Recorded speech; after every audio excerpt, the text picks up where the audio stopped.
नमस्कार दोस्तों, स्वागत है आप सभी लोग का आपके अपने YouTube channel live study Allahabad पर। तो दोस्तों, जैसा कि आपको पता है, प्रत्येक दिन शाम को 7 बजे से हम लोग Uttar Pradesh TGT PGT, Bihar TGT PGT, Uttarakhand lecturer, Uttarakhand LT grade, साथ ही साथ Jharkhand TGT PGT, Madhya Pradesh state, Madhya Pradesh SET, UGC NET, LT grade, GIC lecturer और असिस्टेंट प्रोफेसर के प्रीवियस ईयर क्वेश्चन पेपर को देखते हैं। और साथ ही साथ इस सेशन में हम लोग ऐसे प्रश्नों का भी समावेश करते हैं जो प्रश्न इन परीक्षाओं के दृष्टिकोण से महत्वपूर्ण होते हैं। वही हमारी इकोनॉमिक्स की दूसरी क्लास लाइव स्टडी इलाहाबाद के मोबाइल एप्लीकेशन पे होती है, जहां पे हम लोग इकोनॉमिक्स के कंप्लीट कॉन्सेप्ट को पढ़ते हैं, क्योंकि कॉन्सेप्ट पढ़ना बहुत ही जरूरी है। जब तक आपके कॉन्सेप्ट क्लियर नहीं होते हैं, तब तक आपको ऑब्जेक्टिव क्वेश्चन को सॉल्व करने में बहुत सारी कठिनाइयों का सामना करना पड़ता है। तो दोस्तों, लाइव क्लास जो होती है वो दोपहर में 12 बजे से होती है। तो जो लोग भी अभी तक नया बैच नहीं ज्वाइन किए हैं, आप ज्वाइन कर सकते हैं। यहाँ पे आपको सिंपल, सटीक, साधारण भाषा में इकोनॉमिक्स के सभी कॉन्सेप्ट आपको पढ़ाए जा रहे हैं। ठीक है, इकोनॉमिक्स के सभी कॉन्सेप्ट आपको आपके सिलेबस के अनुसार, अलग अलग बैच चल रहे हैं और अलग अलग बैच में आपको सारे कॉन्सेप्ट आपके सिलेबस के अनुसार पढ़ाए जा रहे हैं, सिंपल, सटीक, साधारण भाषा में। साथ ही साथ दोस्तों, आपको यहाँ पे नोट्स भी प्रोवाइड किया जा रहा है। ठीक है, ताकि आप एक तरफ कॉन्सेप्ट को पढ़ पाए, ठीक है, और दूसरी तरफ नोट्स के माध्यम से आप अपना रिवीजन कर सकें। ठीक है, क्योंकि ऐसा होता है कि जब आप एक तरफ पढ़ते चले जाते हैं तो दूसरी तरफ चीजें भूलती चली जाती हैं। तो ऐसा आपके साथ ना हो, आप एक तरफ कॉन्सेप्ट पढ़िए, दूसरी तरफ नोट्स के माध्यम से अपना जल्दी जल्दी आप रिवीजन कर सकते हैं। और जो सबसे महत्वपूर्ण होता है दोस्तों, वो होता है टेस्ट सीरीज। ठीक है, टेस्ट सीरीज नहीं देने की गलती बहुत सारे लोग करते हैं।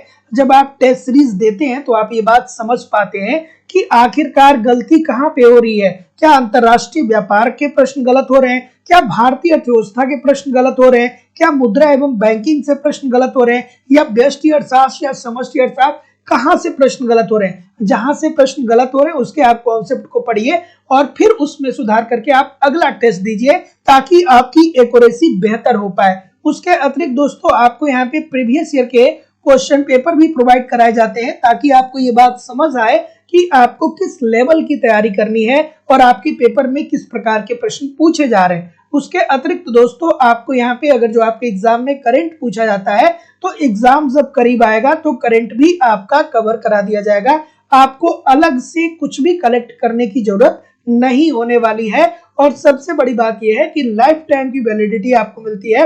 इट मींस, अगर जो आप एक बार कोर्स परचेज करते हैं तो आप हमारे साथ तब तक बने रहेंगे जब तक कि आपका सिलेक्शन नहीं हो जाता है। हमारी अलग अलग बैचेज हैं। अगर जो बात करें उत्तर प्रदेश टीजीटी पीजीटी के, तो उसके लिए अलग बैच है।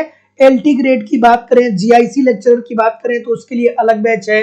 Jharkhand TGT PGT, Uttarakhand lecturer, Uttarakhand LT, Madhya Pradesh state, Madhya Pradesh SET, UGC NET, सबके अलग अलग बैच है और अलग अलग बैच में आपके सिलेबस के अनुसार सब कुछ पढ़ाया जा रहा है। तो दोस्तों, एडमिशन लेने के दो तरीके हैं। पहला तरीका यह है कि आप डिस्क्रिप्शन बॉक्स में जाइए, वहां पे एप्लीकेशन को डाउनलोड कर लीजिए और एप्लीकेशन को डाउनलोड करने के बाद डायरेक्ट वहां से कोर्स आप परचेज कर सकते हैं।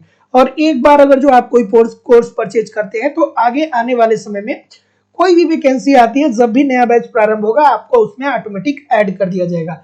बात करें फीस की, तो Madhya Pradesh state, Madhya Pradesh SET, UGC net की जो फीस है वो केवल और केवल 2500 रुपए है।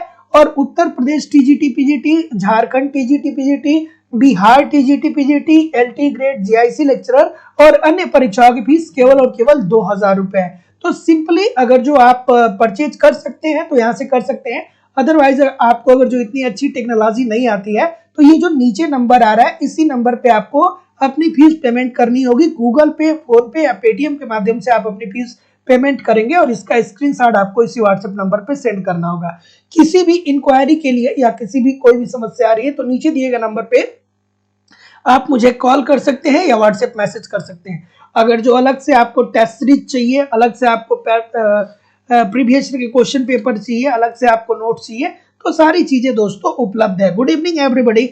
अब हम लोग मूव करेंगे अपने सेशन की तरफ और आज के सेशन का पहला प्रश्न दोस्तों आप लोग के सामने ये रहा। चलिए, ठीक है, आज के सेशन का पहला प्रश्न दोस्तों आप लोग के सामने ये रहा कि कथन दिया गया है और कारण दिया गया है। कथन में ये कहा गया है कि वस्तुओं एवं सेवाओं की समग्र मांग और समग्र पूर्ति में वृद्धि राष्ट्रीय आय में वृद्धि करती है। क्या ये बात सही है? और अगर जो ये बात सही है तो राष्ट्रीय आय मौद्रिक रूप से समग्र उत्पादन के मूल्य को दर्शाती है। चलिए, तो जैसा कि मैं देख पा रहा हूं, क्या उत्तर आ रहा है भाई?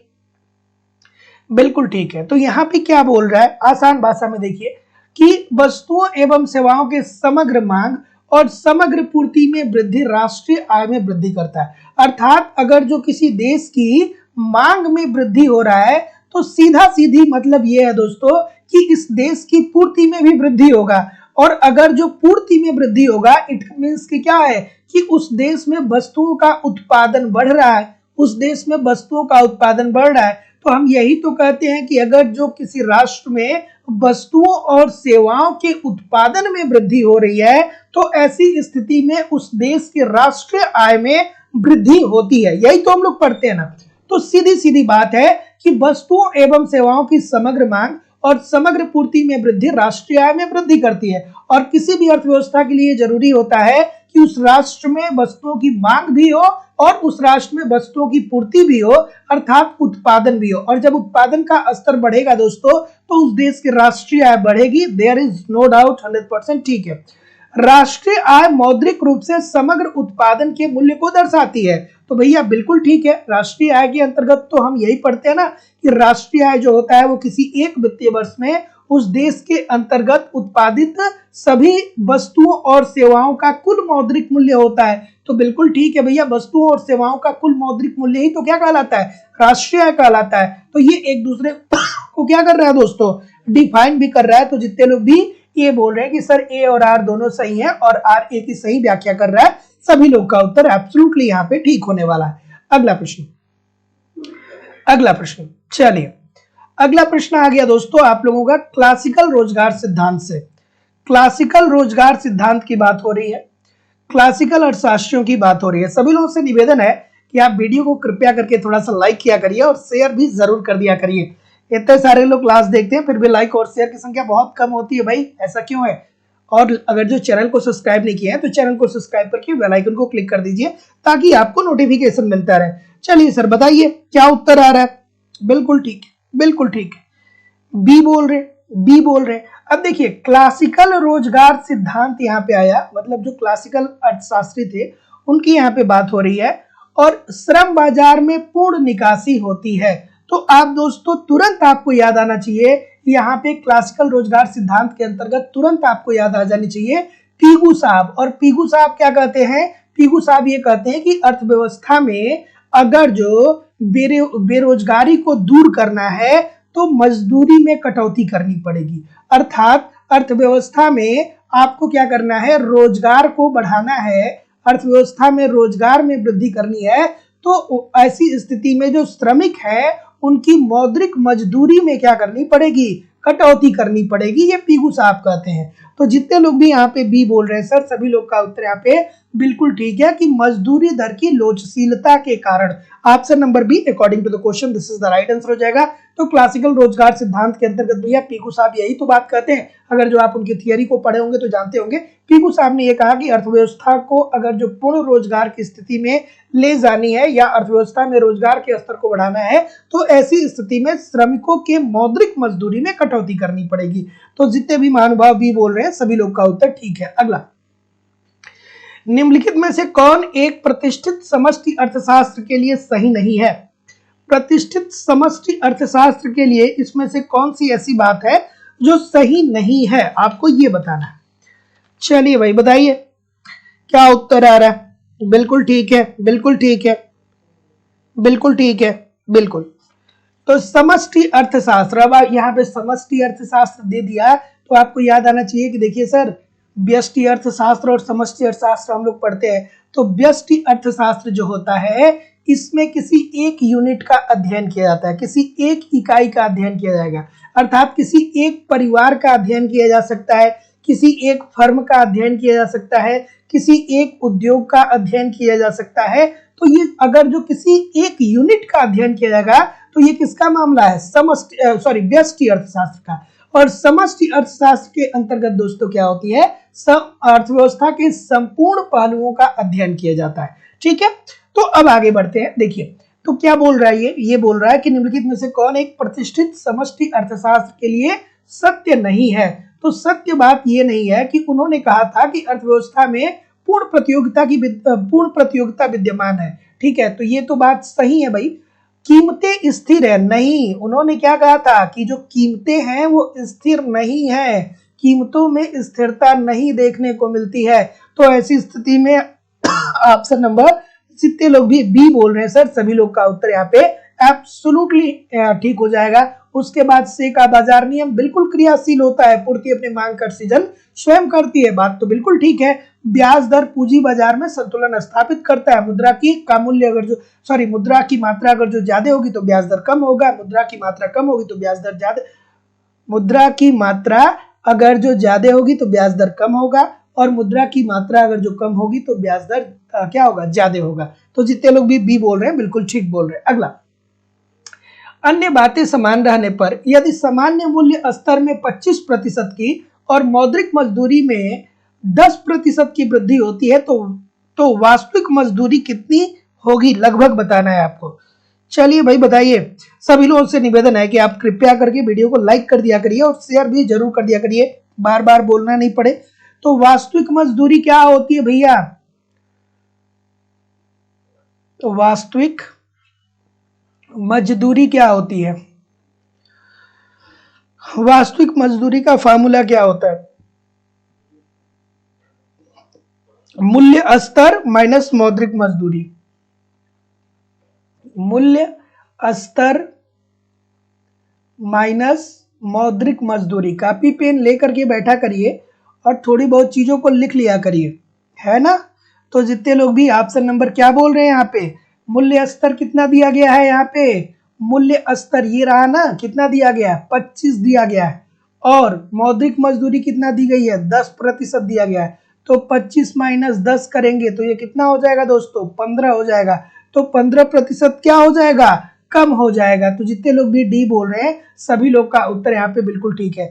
अब आप कहेंगे कि सर जी कम क्यों हो रहा है, ज्यादा क्यों नहीं हो रहा है। तो देखिए भैया, यहाँ पे मूल्य स्तर की बात कर रहा है और मौद्रिक मजदूरी की बात कर रहा है। तो क्या होता है कि मूल्य स्तर और मौद्रिक मजदूरी जो होता है, अगर जो आप वास्तविक मजदूरी को पढ़ेंगे तो इसमें क्या पढ़ते हैं आप, यही तो पढ़ते हैं ना कि जो मजदूरी होती है उसमें कटौती आती है। तो इस कारण इसमें क्या होता है, 15% की कमी आती है।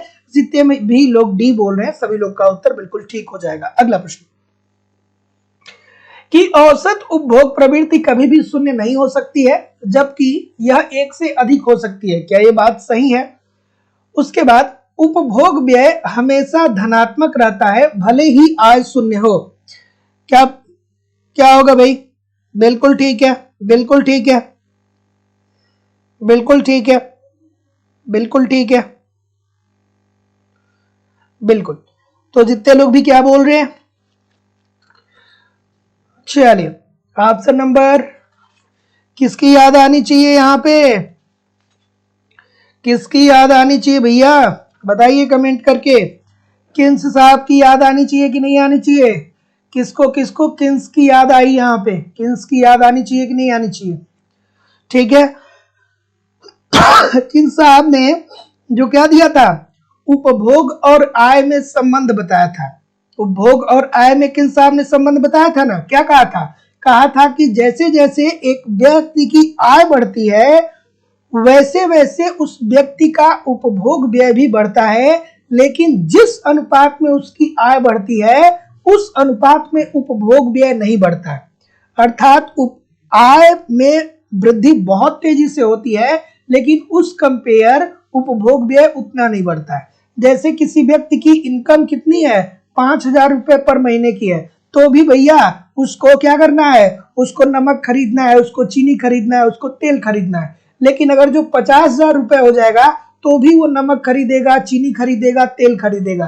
तो भैया वो इतना ज्यादा व्यय नहीं बढ़ा सकता है। ऐसा नहीं कि 50,000 रुपए उसकी सैलरी हो जाएगी तो 2 क्विंटल नमक खरीद के ला के घर में रख देगा, 2 क्विंटल चीनी रख देगा, ऐसा कुछ नहीं करेगा।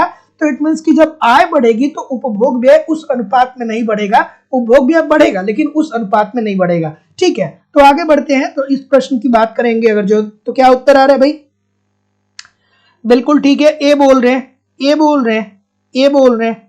तो जितने भी महानुभाव ए बोल रहे हैं सभी लोग का उत्तर ठीक होगा सर, कि औसत उपभोग प्रवृत्ति कभी भी शून्य नहीं हो सकती है, जबकि वह एक से अधिक हो सकती है। बात बिल्कुल ठीक है। और उपभोग व्यय हमेशा धनात्मक रहता है, भले से ही क्या हो, आय शून्य हो। तो जितने लोग भी ए बोल रहे हैं बिल्कुल ठीक है, ए और आर दोनों सही है और आर ए की सही व्याख्या है।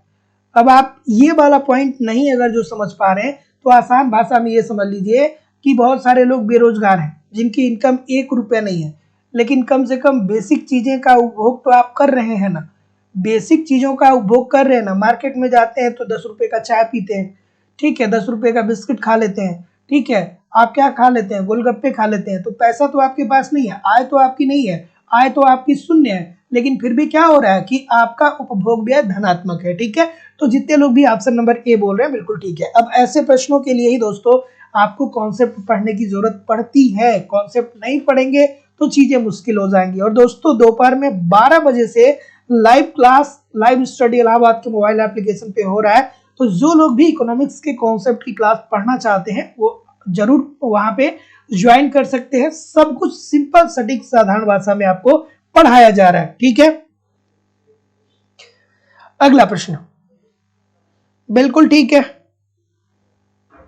क्या उत्तर आ रहा है कि यदि आय वाई के सभी स्तरों पर उपभोग की सीमांत प्रवृत्ति एमपीएस उपभोग की औसत प्रवृत्ति एपीसी के बराबर हो तो सही तत् संबंधी उपभोग सी फलन होगा। थोड़ा आराम से, थोड़ा धैर्य से, ठीक है, बिल्कुल ठीक है। किसकी याद आनी चाहिए यहाँ पे, किसकी थियरी है भाई, ये कमेंट करके बताइए। अच्छा सभी बता रहे हैं कि sir ji C is equal to A plus B, C is equal to small A plus small B into Y. तो जितने लोग भी ए बोल रहे हैं क्या ठीक बोल रहे हैं? सभी लोग ए बोल रहे हैं, बिल्कुल ठीक है, बिल्कुल ठीक है, बिल्कुल ठीक है। तो जितने भी महानुभाव क्या बोल रहे हैं, ए बोल रहे हैं, क्या ठीक बोल रहे हैं? थोड़ा ध्यान से, थोड़ा ध्यान से। तो बिल्कुल, तो जितने लोग भी ए बोल रहे हैं कि C is equal to A plus B into Y, सभी लोग का उत्तर यहाँ पे एब्सोल्युटली 100% ठीक होने वाला है। अब ऐसे प्रश्नों के लिए दोस्तों कॉन्सेप्ट पढ़ना पड़ेगा, बिना कॉन्सेप्ट के होने वाला नहीं है। अगला प्रश्न कि किन्स के अनुसार पूंजी की सीमांत कुशलता है प्रत्याशित। थोड़ा आराम से करिएगा, बिल्कुल ठीक है, बिल्कुल ठीक है। किन्स के अनुसार पूंजी की सीमांत कुशलता प्रत्याशित होता है। पूंजी की सीमांत कुशलता, आसान भाषा में समझिए इसको, आसान भाषा में समझिए कि पूंजी की सीमांत कुशलता मतलब आपके पास पैसा है, वो सबसे ज्यादा कुशल कब होगा? जैसे मान लीजिए कि 1 लाख रुपए आपके पास पैसा है, ठीक है, तो इस 1 लाख रुपए को क्या करेंगे, जब आप निवेश करेंगे तो ये 1 लाख रुपए आपको कितना मुनाफा दे रहा है, ये बात निर्धारित करेगा कि पूंजी की सीमांत कुशलता कैसी है।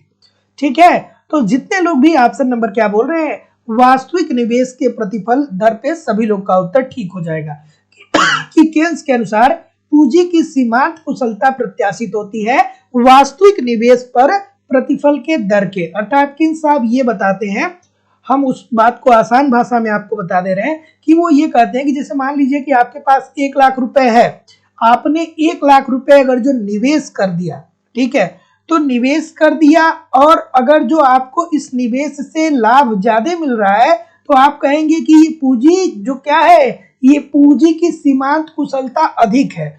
और अगर जो आपको लाभ नहीं हो रहा है, हानि हो रहा है, तो आप कहेंगे कि क्या हो रहा है कि सीमांत कुशलता कम है। तो जितने लोग भी यहाँ पे डी बोल रहे हैं सभी लोग का उत्तर बिल्कुल ठीक हो जाएगा।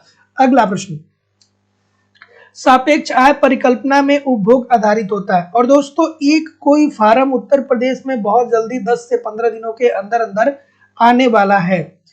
शायद लोक सेवा आयोग से आएगा, अभी मैंने देखा नहीं है, हालांकि किसी ने मुझे भेजा था।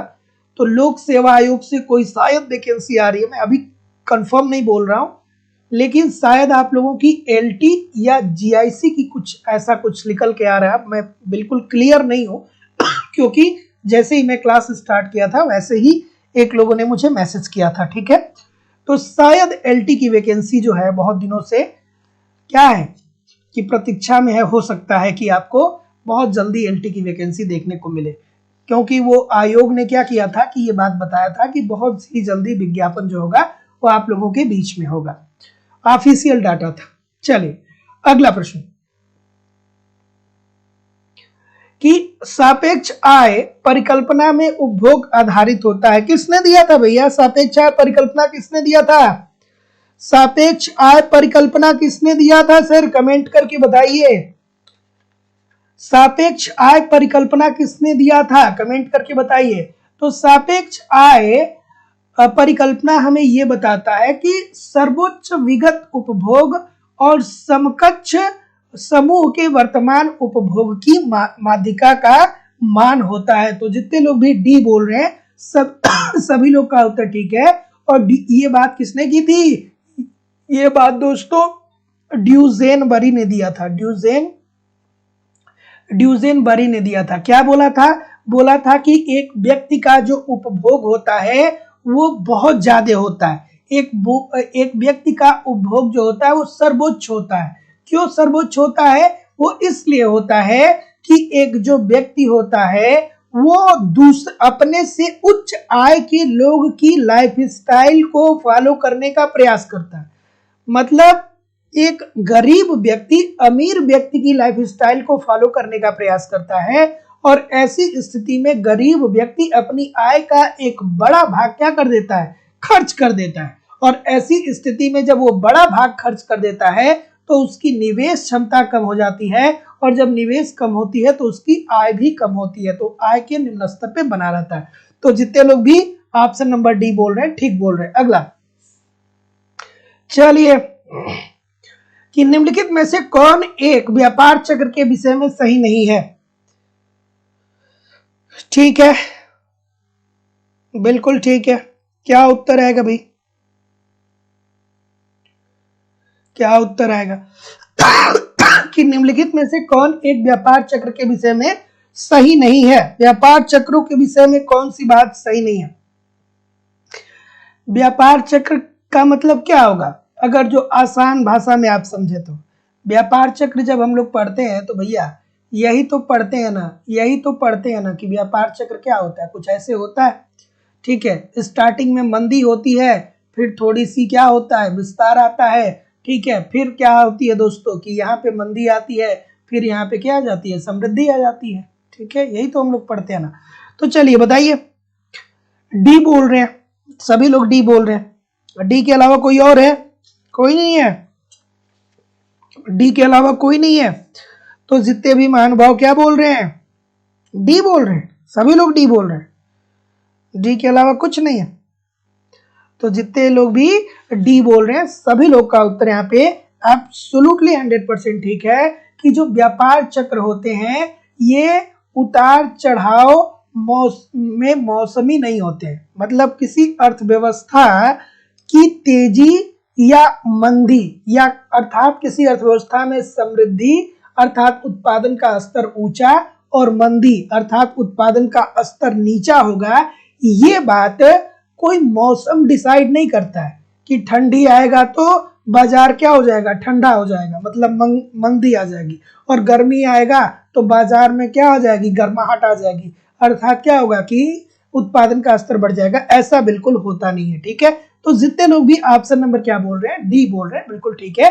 व्यापार चक्र जो होते हैं ये उतार चढ़ाव में मौसमी प्रकृति के नहीं होते हैं, ये लहरों जैसी चाल वाले होते हैं, बिल्कुल ठीक है। इसमें उच्चावचन पुनरावृत्ति स्वभाव भी देखने को मिलता है क्योंकि समृद्धि के बाद फिर से मंदी आ सकती है, और उतार चढ़ाव के प्रभाव संचयी होते हैं, बिल्कुल ठीक है। अगला, व्यापार चक्र एक विशुद्ध मौद्रिक घटना है, ये तो गलत दे दिया लग रहा है प्रश्न। चलिए अब कमेंट करके बताइए। चलिए क्या उत्तर आ रहा है?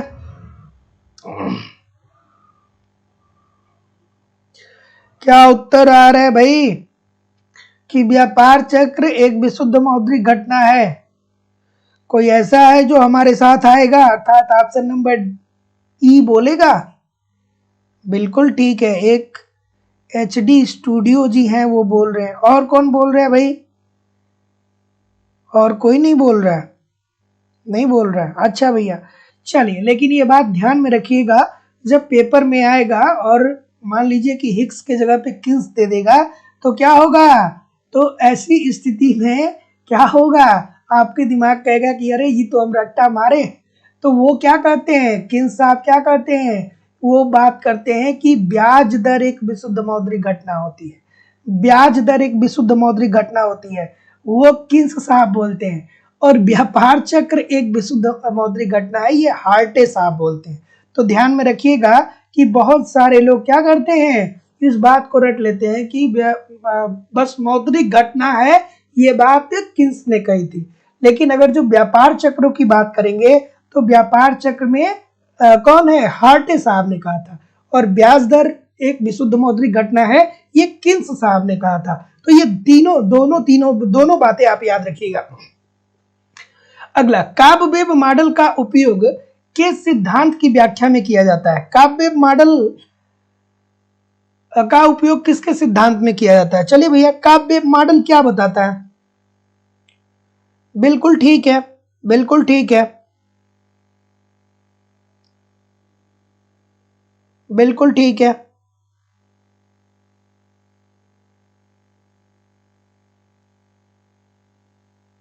बिल्कुल ठीक है। तो भैया आसान भाषा में देखा जाए तो जो काब-वेब मॉडल है वो हमें क्या बताता है? वो हमें यही तो बताता है कि अगर जो दीर्घकाल में क्या होती है, अर्थव्यवस्था के मांग में वृद्धि होती है, तो ऐसी स्थिति में क्या होगा, उस अर्थव्यवस्था में पूर्ति का स्तर भी क्या हो जाएगा, बढ़ जाएगा। ठीक है, अगर जो मांग बढ़ेगा तो पूर्ति भी ऊपर की ओर चला जाएगा, जिसके परिणाम स्वरूप क्या होने लगेगा दोस्तों, कि जब मांग ज्यादा है तो एक तरफ कीमतों में वृद्धि होने लगेगी और दूसरे तरफ क्या हो जाएगा कि ऐसा भी हो सकता है कि मांग से ज्यादा पूर्ति हो जाए तो कीमतों में कमी भी आ सकती है। ठीक है, तो जितने भी महानुभाव क्या बोल रहे हैं, ई बोल रहे हैं कि दीर्घकाल में मांग, आपूर्ति एवं मूल्य को सभी लोग का उत्तर यहाँ पे बिल्कुल ठीक होने वाला है। तो काब-वेब मॉडल का उपयोग किसके सिद्धांत की व्याख्या के लिए किया जाता है? दीर्घकाल में मांग, आपूर्ति एवं मूल्य के। अर्थात अर्थव्यवस्था में अगर जो मांग में वृद्धि हो रही है तो ऐसी स्थिति में पूर्ति में भी वृद्धि होगी।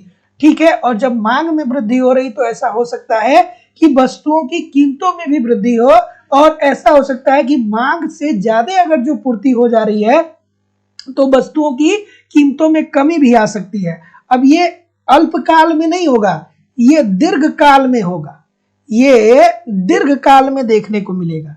ठीक है, तो जितने लोग भी ई बोल रहे हैं सभी लोग का उत्तर यहाँ पे एब्सोल्युटली 100% ठीक होने वाला है। जैसे आपने अगर जो आप अगर जो मार्केट कभी इस टाइम गए होंगे तो देखा होगा, इस टाइम मैंने देखा एक मशरूम जब आप खरीदते हैं तो आज से 3-4 साल पहले मशरूम का जो पैकेट आता था वो काफी महंगा आता था, 40 रुपए का, 50 रुपए का आता था। लेकिन अब जाकर के देखिए मार्केट में 20 रुपए का ही मिल जा रहा है। अगर जो आप अच्छी किसी शहर में रह रहे हैं तो 20 रुपए में ही मशरूम मिल जा रहा है। इसके पीछे कारण क्या है कि लोगों ने मशरूम के मांग को बढ़ाया।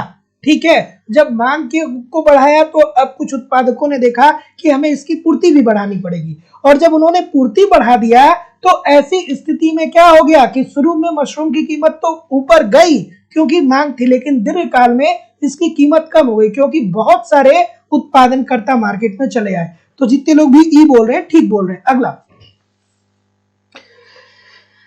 अगला प्रश्न ये रहा, चलिए, कि पूंजीवादी अर्थव्यवस्था के लिए नवीन प्रतिष्ठित अर्थशास्त्र का प्राथमिक उद्देश्य निम्नलिखित में से किसकी व्याख्या करना है? बिल्कुल ठीक है, और बिहार में स्टेट की का फॉर्म आया है, सभी लोग भर दीजिए, है ना? क्यों भर दीजिए? इसलिए भर दीजिए सर क्योंकि बिहार में लगभग लगभग 1 लाख वैकेंसी आएगी टीजीटी पीजीटी को लेकर के, और ये वैकेंसी तभी लोग क्या कर पाएंगे, भर पाएंगे, जब स्टेट क्वालिफाई होंगे। ठीक है, चलिए अगला प्रश्न ये रहा।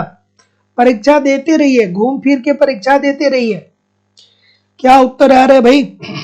बहुत सारी अपॉर्चुनिटी है यार, है ना। एक तरफ हम सोचते हैं ना कि अपॉर्चुनिटी कम है, लेकिन दूसरी तरफ जब आप देखेंगे तो बहुत सारी अपॉर्चुनिटी है। उत्तराखंड में भी दोस्तों सुनने में आ रहा है कि बहुत जल्दी इस महीने के अंत तक वैकेंसी आने वाली है। उत्तराखंड में भी एलटी की वैकेंसी आने वाली। चलिए, तो बहुत सारी वैकेंसियां भविष्य में आने वाली है, तो फॉर्म भरते रहिए, अपनी तैयारी करते रहिए, क्या पता कहां हो जाए। चलिए, क्या उत्तर आएगा भाई? कि पूंजीवादी अर्थव्यवस्था के लिए नवीन प्रतिष्ठित अर्थशास्त्र का प्राथमिक उद्देश्य निम्नलिखित में से किसकी व्याख्या करना है? तो जितने लोग भी क्या बोल रहे हैं, ए बोल रहे हैं।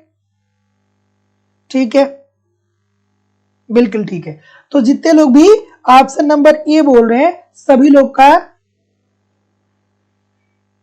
जितने लोग भी ए बोल रहे हैं सभी लोग का उत्तर यहाँ पे बिल्कुल ठीक है, व्यापार चक्र की घटना। ठीक है, तो पूंजीवादी अर्थव्यवस्था के लिए नवीन प्रतिष्ठित अर्थशास्त्र का प्राथमिक उद्देश्य निम्नलिखित में से किसकी व्याख्या करना है? तो व्यापार चक्र की घटना का। अगला प्रश्न,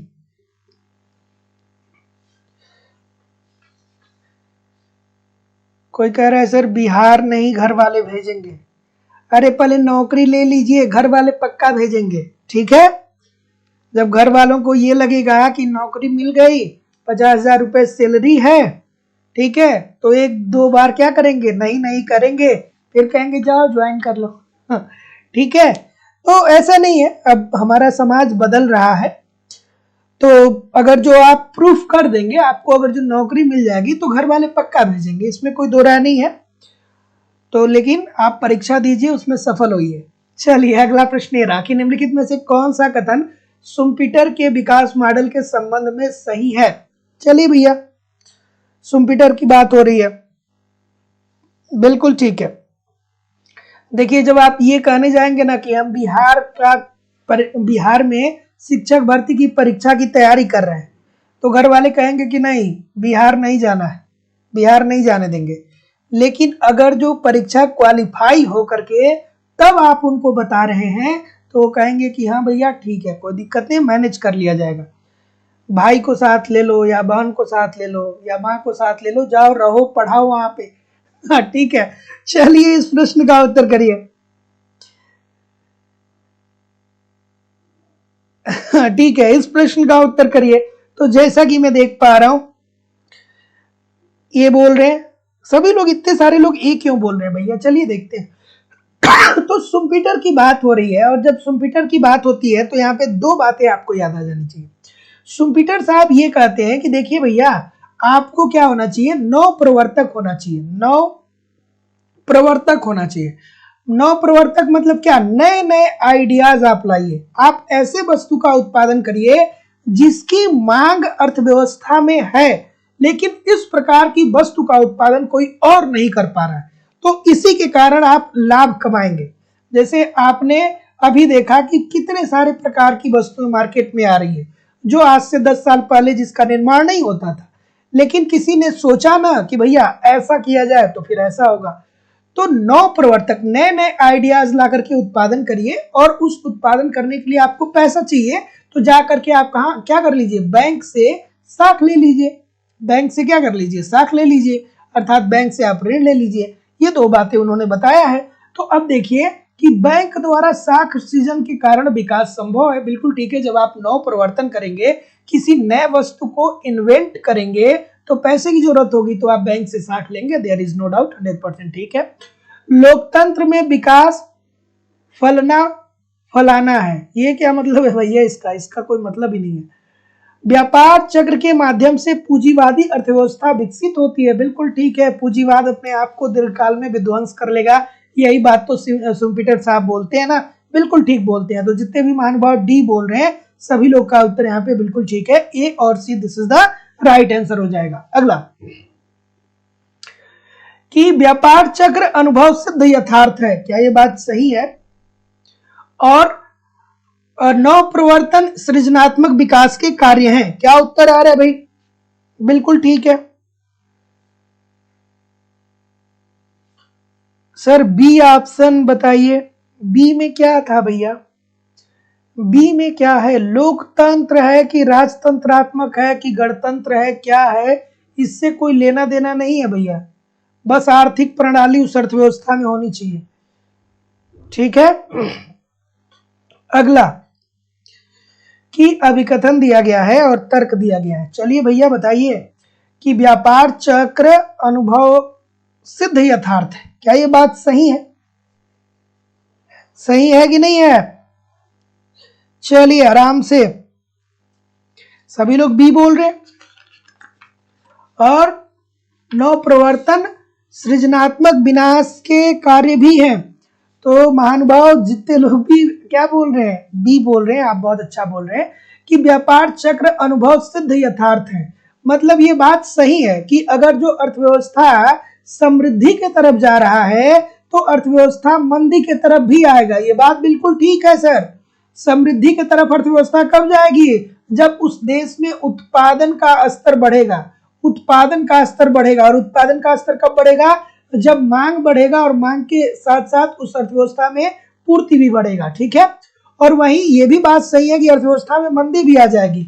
तो जब किसी अर्थव्यवस्था में क्या होगा कि वस्तुओं की मांग में कमी आएगी, तब उस अर्थव्यवस्था में वस्तुओं की पूर्ति में भी कमी आ जाएगी, और ऐसी स्थिति में मांग व पूर्ति कम हो जाएगा तो उत्पादन का स्तर कम हो जाएगा, तो हम कहेंगे कि अर्थव्यवस्था में मंदी आ गई। और देखिए एक बहुत ही अच्छी सी बात है, बहुत सही सी बात है कि अभी हम लोग सुन रहे थे ना, न्यूज में सुन रहे थे, बहुत सारी जगहों पे सुन रहे थे कि विश्व में आर्थिक मंदी आने वाली है। विश्व में आर्थिक मंदी आने वाली है। तो ये विश्व में आर्थिक मंदी क्यों आने वाली थी? वो इस विश्व में आर्थिक मंदी क्यों आने वाली थी, इसके पीछे का एक सबसे बड़ा जो कारण था वो ये था कि कोविड काल में, कोरोना के काल में जो पूंजीवादी अर्थव्यवस्थाएं, जैसे जो अमेरिका की अर्थव्यवस्था है, जो इटली की अर्थव्यवस्था है, जो कनाडा की अर्थव्यवस्था है, यहाँ पे पूंजीवादी आर्थिक प्रणाली पाई जाती है। अर्थात जो पूंजीपति होते हैं वो देखते हैं कि मांग कितना है अर्थव्यवस्था में, किसी वस्तु की मांग कितना है, और मांग के अनुसार ही वो उत्पादन करते हैं, अर्थात पूर्ति को बढ़ाते हैं। लेकिन कोविड काल में जब मांग कम हो गया तो ऐसी स्थिति में उन लोगों ने उत्पादन करना कम कर दिया, तो पूर्ति करना भी उन लोगों ने कम कर दिया। तो मांग व पूर्ति दोनों कम होने लगी। इसीलिए इस बात के कयास लगाए जाने लगे कि विश्व में आर्थिक मंदी आ सकती है। ठीक है, तो जितने लोग भी यहाँ पे क्या बोल रहे हैं, यहाँ पे जितने भी महानुभाव भी बोल रहे हैं, सभी लोग का उत्तर बिल्कुल ठीक है कि नव प्रवर्तन सृजनात्मक विनाश के कार्य करते हैं। तो ए और आर दोनों सही है, परंतु आर ए की सही व्याख्या करता है। और ये बात आपको ध्यान में रखनी होगी कि सुम्पीटर साहब क्या कहते हैं कि एक व्यक्ति को नव प्रवर्तक होना चाहिए, अर्थात वो किसी ऐसे वस्तु का उत्पादन करे जो आज से पहले किसी ने भी उस प्रकार के वस्तु का उत्पादन न किया हो। ठीक है, जैसे मान लीजिए कि क्या है, जैसे अभी आप 4G यूज कर रहे हैं, ठीक है, लेकिन बहुत जल्दी 5G पूरे भारत में लॉन्च हो जाएगा। तो किसी ने सोचा ना कि लोग अब 4G से परेशान हो गए, और देखिए इंटरनेट स्पीड इसीलिए आपका कम कर दिया गया। तो 4G से जब आप परेशान हो जाएंगे, 5G जैसे आ जाएगा, तो 5G क्या है, एक नया परिवर्तन है ना, कोई नया परिवर्तन लाया कि भैया इंटरनेट स्पीड अब और तेज चलेगा। तो ऐसी स्थिति में 5G आ गया, और कम से कम 100 करोड़ मोबाइल क्या हो जाएंगे दोस्तों, नए मार्केट में आ जाएंगे। 100 करोड़ मोबाइलों की बिक्री एक छोटे से परिवर्तन से क्या होगी कि 100 करोड़ मोबाइल जो होंगे वो मार्केट में आ जाएंगे। तो ये क्या है, ये नव प्रवर्तन है। और ऐसा करने के लिए आप क्या कर सकते हैं, बैंक से साख ले सकते हैं। अगला प्रश्न ये रहा, चलिए पुरसिंह जी, अनीस पंडित जी, मीनी जी, रीता कश्यप जी, तस्नीम खान जी, अफजल हसन जी, अक्षय जी, बताइए क्या उत्तर आ रहा है। ट्विन ट्विन डेफिसिट क्या होता है भाई? थोड़ा सा वीडियो को लाइक और शेयर जरूर कर दिया करिए। इतने सारे लोग क्लास देख रहे हैं फिर भी लाइक और शेयर की संख्या बहुत कम है। सभी लोगों से निवेदन है कि वीडियो को लाइक किया करिए और शेयर जरूर कर दिया करिए। तो ट्विन डेफिसिट का मतलब क्या है? ट्विन डेफिसिट का मतलब यह है कि उस देश की राजकोषीय घाटा जो है वो उच्च है और उसके साथ साथ उस देश की चालू घाटा भी उच्च है। ठीक है, तो अगर जो किसी देश में राजकोषीय घाटा और चालू खाते की घाटा की स्थिति विद्यमान है तो उसी को हम क्या बोलेंगे? ट्विन डेफिसिट बोलेंगे। अर्थात राजकोषीय घाटा और चालू खाता ये दोनों क्या है? उच्च है। राजकोषीय घाटा और चालू खाता। ठीक है, अगला घाटा। बजट प्रभाव से आशय क्या? इजी सी बात है भैया। बजट प्रभाव, बजट जैसे अगर जो आपको ये नहीं समझ में आता है तो आप कहते हैं ना कि देखिए सर हमारा बजट इतना ही है, तो बजट का मतलब कितना होगा? बजट का मतलब क्या होगा कि इसमें आपकी आय होगी, इनकम होगी, अर्थात आपके पास जो पैसा है, ठीक है, और इस पैसे को आप क्या करेंगे? व्यय करेंगे। ठीक है, जैसे आप जाते हैं ना कपड़ा खरीदने तो कपड़े वाले पूछता है कि ये बताइए आपका बजट कितना है, तो आप कहते हैं कि देखिए हमारा बजट 5,000 रुपए का है, इसी में हमको एक पैंट भी चाहिए, इसी में हमको एक शर्ट भी चाहिए, कहते हैं ना। इट मीन्स कि आपके पास जो आय आ रही है उसको आप कितना व्यय कर सकते हैं। ठीक है, तो ये क्या रहा है कि बजट प्रभाव से आशय क्या है? तो आय के वितरण पर सरकारी व्यय और कर नीतियों का प्रभाव, अर्थात बजट प्रभाव के अंतर्गत सरकार की आय तथा सरकार के आय व सरकार के व्यय का अध्ययन किया जाता है। सरकार आय कहां से प्राप्त करती है? ठीक है, आंतरिक ऋण या बाह्य ऋण से। सरकार के आय का स्रोत क्या है? तो आप कहेंगे सर सरकार के आय का स्रोत है कर और ऋण। और व्यय कहां पे गवर्नमेंट करती है? आधारभूत संरचना पे, शिक्षा, स्वास्थ्य, परिवहन, सब पे व्यय करती है ना भाई। ठीक है, तो जितने लोग भी ए बोल रहे हैं ठीक बोल रहे हैं। अगला, ठीक है, चलिए क्या उत्तर आ रहा है भैया कि घाटे की बजट की स्थिति में जब घाटे की भरपाई करों से की जाती है तब क्या कहलाता है?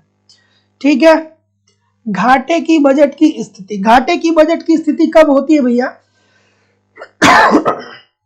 घाटे का बजट कब होगा? मतलब जब सरकार की आय क्या होगी? कम होगी और सरकार अर्थव्यवस्था में व्यय ज्यादा करेगा, तो ये क्या है? घाटे का बजट है, आसान भाषा में, है कि नहीं है? बताइए। तो ऐसी स्थिति में घाटे की बजट की स्थिति में जब घाटे की भरपाई कर ली जा रही है, अर्थात आय और व्यय को बराबर कर लिया जा रहा है, घाटे की भरपाई की जा रही है, अर्थात क्या कर रही है? गवर्नमेंट कर को बढ़ा दे रही है। गवर्नमेंट या तो कर को बढ़ा दे रही है या तो ऋण ले रही है। ठीक है, तो अगर जो कर गवर्नमेंट बढ़ा दे, ऋण ज्यादा ले तो ऐसी स्थिति में गवर्नमेंट की आय, ठीक है, गवर्नमेंट की आय जो होगी वो बराबर किसके हो जाएगी? गवर्नमेंट के व्यय के। तो जितने लोग भी क्या बोलेंगे? संतुलित बजट। बिल्कुल ठीक है, तो संतुलित बजट के अंतर्गत क्या होता है कि गवर्नमेंट की आय जो होती है वो गवर्नमेंट के व्यय के बराबर होती है, सरकार की आय उसके व्यय के बराबर होती है। तो जितने भी महानुभाव क्या बोल रहे हैं? सी बोल रहे हैं, बिल्कुल ठीक बोल रहे हैं। अगला, जेंडर बजटिंग से तात्पर्य है। और देखिए दोस्तों, लाइव स्टडी इलाहाबाद के मोबाइल एप्लीकेशन पे आपकी इकोनॉमिक्स की दूसरी क्लास हो रही है, जहां पे ए टू जेड इकोनॉमिक्स के सारे कॉन्सेप्ट हम लोग पढ़ रहे हैं। अभी बिल्कुल नया बैच ही प्रारंभ हुआ है और अभी हम लोग स्टार्ट किए हैं व्यष्टि अर्थशास्त्र को पढ़ना, जिसमें अभी हम लोगों ने पहला टॉपिक पढ़ा है मांग की अवधारणा को। ठीक है, तो अगर जो आपने अभी तक बैच नहीं ज्वाइन किया है तो आप जरूर ज्वाइन करिए। वहां पे प्रत्येक दिन दोपहर में 12 बजे से लाइव क्लास होती है। इन केस अगर जो लाइव क्लास नहीं ज्वाइन कर पाते हैं तो रिकॉर्डेड क्लास भी आपको मिल जाती है। ठीक है, तो आप एक तरफ क्लासेस करते रहिए, कॉन्सेप्ट को सीखते रहिए, दूसरी तरफ आप दोस्तों वहां पे आपको नोट्स दिया जा रहा है, नोट्स के माध्यम से आप अपना रिवीजन भी करते रहिए, साथ ही साथ आपको टेस्ट सीरीज दिया जा रहा है, टेस्ट दीजिए, अपना इवेल्युएशन करिए कि आपकी तैयारी कैसी चल रही है, आपके एग्जाम में किस प्रकार के प्रश्न पूछे जाते हैं और प्रीवियस ईयर के क्वेश्चन पेपर दिए जा रहे हैं, जिससे आपको ये बात समझ में आए कि आपको किस लेवल की तैयारी करनी है और एग्जाम के समय आपका करंट भी कवर करा दिया जाएगा। और लाइफ टाइम की वैलिडिटी आपको मिलती है। इट मीन्स एक बार कोर्स परचेज करते हैं तो जब भी नया बैच प्रारंभ होगा आपको ऑटोमेटिक ऐड कर दिया जाएगा, आपको अलग से कोई भी फीस जमा करने की जरूरत नहीं होगी। एडमिशन ओपन है, आप डिस्क्रिप्शन बॉक्स में जाकर के इकोनॉमिक्स कॉन्सेप्ट क्लासेस करके एक कोर्स आएगा उसको परचेज कर सकते हैं। लाइव स्टडी इलाहाबाद का मोबाइल एप्लीकेशन डिस्क्रिप्शन बॉक्स में है, उसको डाउनलोड करके कर सकते हैं, या आप गूगल पे, फोन पे या पेटीएम के माध्यम से इसकी फीस लाइफ टाइम के लिए केवल और केवल 2000 रुपए है। ये जो नीचे नंबर आ रहा है इस नंबर पे फीस पेमेंट करके एडमिशन ले सकते हैं। किसी भी इंक्वायरी के लिए नीचे दिए गए नंबर पे कॉल कर सकते हैं या व्हाट्सएप मैसेज कर सकते हैं। चलिए, क्या उत्तर आ रहा है कि जेंडर बजटिंग से तात्पर्य क्या है? तो जेंडर बजटिंग की अवधारणा सर्वप्रथम किस देश में दिया गया भैया? सर्वप्रथम ये दिया गया ऑस्ट्रेलिया में। सर्वप्रथम जेंडर बस्टिंग की अवधारणा कहां पे आया? ऑस्ट्रेलिया में आया। कब आया? 1884 में आया था, ठीक है।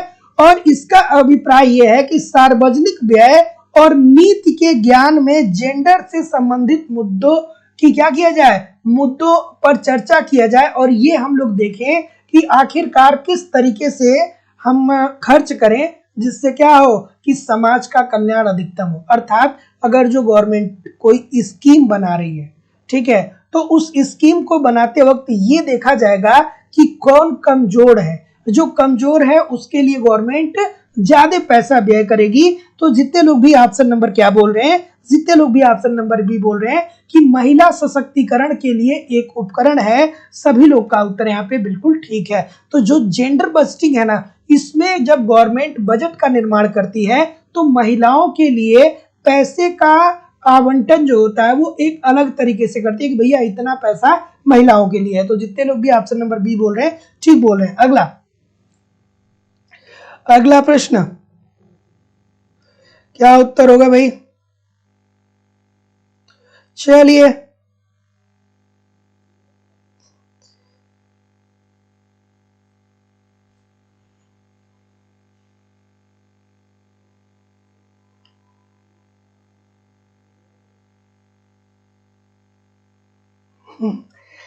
अभिकथन दिया गया है और तर्क दिया गया।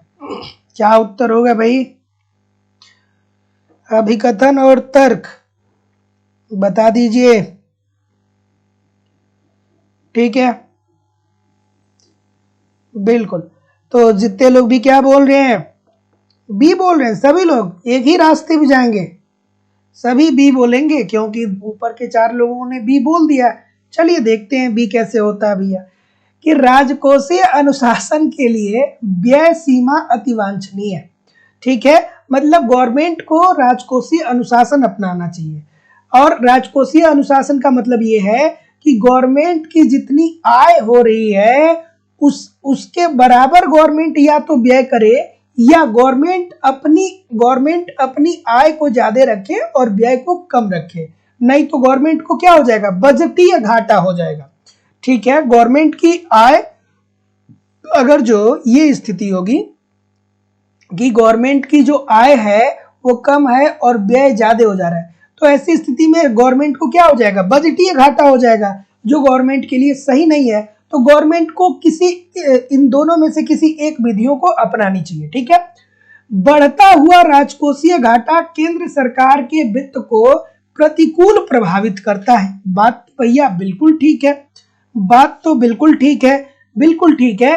तो ये बात भी सही है कि अगर जो बढ़ता हुआ राजकोषीय घाटा है तो केंद्र सरकार के वित्त को प्रतिकूल प्रभाव डालेगा। ठीक है, तो ये बात क्या हो जाएगा? बिल्कुल ठीक हो जाएगा। और अगर जो ये प्रतिकूल प्रभाव डालता है तो इसका क्या मतलब होगा? ध्यान से समझिए जितने लोग भी बोल रहे हैं कि राजकोषीय अनुशासन के लिए व्यय सीमा अति वांछनीय है। यहाँ पे किसकी बात हो रही है? राजकोषीय अनुशासन की बात हो रही है। और यहाँ पे बढ़ता हुआ राजकोषीय घाटा केंद्रीय सरकार के वित्त को प्रतिकूल प्रभाव डालता है। तो यहाँ पे अनुशासन की बात हो रही है और यहाँ पे अनुकूल और प्रतिकूल की बात नहीं हो रही है।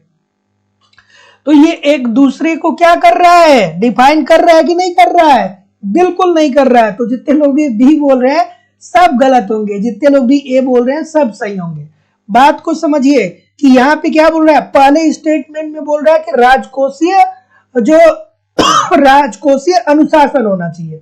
अर्थात गवर्नमेंट को क्या करना चाहिए कि अपनी एक व्यय की सीमा निर्धारित कर देनी चाहिए।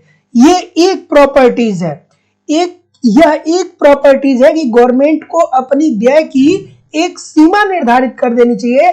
गवर्नमेंट अपने आय से ज्यादा व्यय करेगा तो गवर्नमेंट गड़बड़ा जाएगा, फंस जाएगा। और दूसरी बारे में बात ये कर रहा है, तर्क दे रहा है कि बढ़ता हुआ राजकोषीय घाटा केंद्र सरकार के वित्त को प्रतिकूल प्रभाव डालता है। तो ये दोनों स्टेटमेंट अलग अलग है। यहाँ पे अनुशासन की बात हो रही है और यहाँ पे अनुकूल और प्रतिकूल की बात हो रही है। बात दोनों ठीक है, लेकिन उत्तर जो होगा वो ए ही सही होगा। अगला,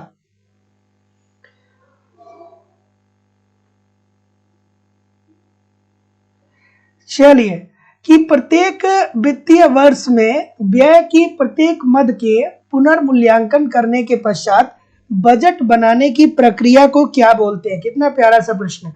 और जिन लोगों ने भी अभी तक लाइक नहीं किया है वो लाइक जरूर कर दिया करिए।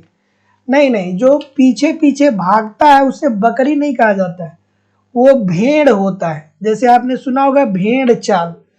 तो अगर जो एक भेड़ का समूह है और उसमें से किसी एक भेड़ को अलग करके उसको पश्चिम दिशा में भेज दीजिए तो जितनी भी भेड़ें होंगी वो सब पश्चिम दिशा में ऑटोमेटिकली मूव करने लगेंगी। तो ये बकरियों के संदर्भ में नहीं होता है, भेड़ के संदर्भ में होता है। चलिए, क्या उत्तर होगा भाई? इसीलिए कहा जाता है भेड़ चाल चल रहे हो। कभी कभी सुने होंगे कि भेड़ चाल चल रहा है, ये इट मीन्स कि पीछे पीछे चल रहा है। चलिए, क्या उत्तर होगा भाई? कि प्रत्येक वित्तीय वर्ष में व्यय की प्रत्येक मद के पुनर्मूल्यांकन करने के पश्चात बजट बनाने की प्रक्रिया को कहते हैं। क्या कहते हैं सर? डी बोल रहे हैं सभी लोग डी बोल रहे हैं। क्या शून्य आधारित बजट किसने दिया था भाई? किसने दिया था शून्य आधारित बजट की अवधारणा? पीटर पायस ने दिया था, पीटर पायर ने दिया था। ठीक है, किसने दिया था? पीटर पायर ने दिया था। उन्होंने क्या कहा था कि देखिए, गवर्नमेंट जब भी बजट का निर्माण करे, अर्थात गवर्नमेंट जब भी पैसा हर साल गवर्नमेंट बजट का निर्माण करता है ना, और उस बजट में क्या होता है कि गवर्नमेंट यही तो बताता है कि हम शिक्षा पे इतना खर्च करने जा रहे हैं, हम स्वास्थ्य पे इतना खर्च करने जा रहे हैं, हम सड़क पे इतना खर्च करने जा रहे हैं, हम बिजली पे इतना खर्च करने जा रहे हैं। यही तो गवर्नमेंट बताता है अपने बजट के माध्यम से। और बजट होता क्या है कि गवर्नमेंट के आय और व्यय का वार्षिक वित्तीय विवरण होता है। यही ना होता है ना, यही तो होता है ना सर। तो लेकिन शून्य आधारित बजट क्या कहता है कि आपने 2021 में क्या किया, शिक्षा पे कितना व्यय किया, कृषि पे कितना व्यय किया, उद्योगों पे कितना व्यय किया। ठीक है, ये डजेंट मैटर। जब भी आप नया बजट का निर्माण करिए तो आप ये सोचिए कि आपने कुछ भी उस पर व्यय नहीं किया। अगला प्रश्न, सापेक्ष कर देय क्षमता एक वास्तविकता है जबकि निरपेक्ष कर देय क्षमता एक मिथक है। किसका स्टेटमेंट है भाई? कमेंट करके बताइए। और वीडियो को लाइक शेयर, जिन लोगों ने भी नहीं किया है लाइक शेयर जरूर करिए। ठीक है, और दोस्तों कॉन्सेप्ट की क्लास जरूर ज्वाइन करिए। देखिए, मैं कुछ भी ऐसा नहीं हूं, कुछ भी ऐसा नहीं है कि मैं आप लोगों के सामने नहीं बोलता हूं। यहाँ से बहुत सारे लोग हैं जो इकोनॉमिक्स के कॉन्सेप्ट क्लास में पढ़ रहे हैं और आप उनसे पूछ सकते हैं कि कितना मजा आ रहा है वहां पे। सिंपल, सटीक, साधारण भाषा में आपके सारी समस्याओं का निदान वहां पे होने वाला है। ठीक है, तो क्लासेस में बहुत मजा आ रहा है। जो लोग ऑलरेडी एडमिशन ले चुके हैं, पहले एडमिशन ले चुके हैं, वो लोग भी क्लास ज्वाइन कर सकते हैं। आपको अब फीस देने की जरूरत नहीं है। मैंने जैसा कि आप लोगों से ये वादा किया है कि एक बार अगर जो आप एडमिशन ले लेते हैं तो फिर आपको कभी भी कोई अलग से फीस देने की जरूरत नहीं पड़ेगी। तो अगर जो आपने ऑलरेडी एडमिशन ले लिया है तो आप वहां पे क्लास कर सकते हैं इकोनॉमिक्स कॉन्सेप्ट क्लासेस वाले बैचेस में। और अगर जो आप अभी तक एडमिशन नहीं लिए हैं तो आप यथाशीघ्र एडमिशन ले लीजिए। वहां पे बहुत मजा आ रहा है। बहुत सिंपल, सटीक, साधारण भाषा में सारी चीजें आसानी से क्लियर हो रही है। और बहुत जल्दी दोस्तों 120 क्लास या 140 क्लास में सारी चीजें कवर हो जाएंगी, है ना। तो आराम से पढ़िए। दिमाग में ये भ्रांति मत पाल लीजिए कि भैया फीस लग जाएगा। अरे, अच्छी जगह पे इन्वेस्टमेंट करना भी आना चाहिए, अच्छी जगह पे इन्वेस्टमेंट करना भी आना चाहिए, है कि नहीं है? 2,000 रुपये फीस है। और क्या है कि जब नौकरी मिल जाएगी तो जीवन पर्यंत स्टार्टिंग सैलरी ही आपकी 60 से 70 हजार रुपये आपके हाथ में आ जाएगी।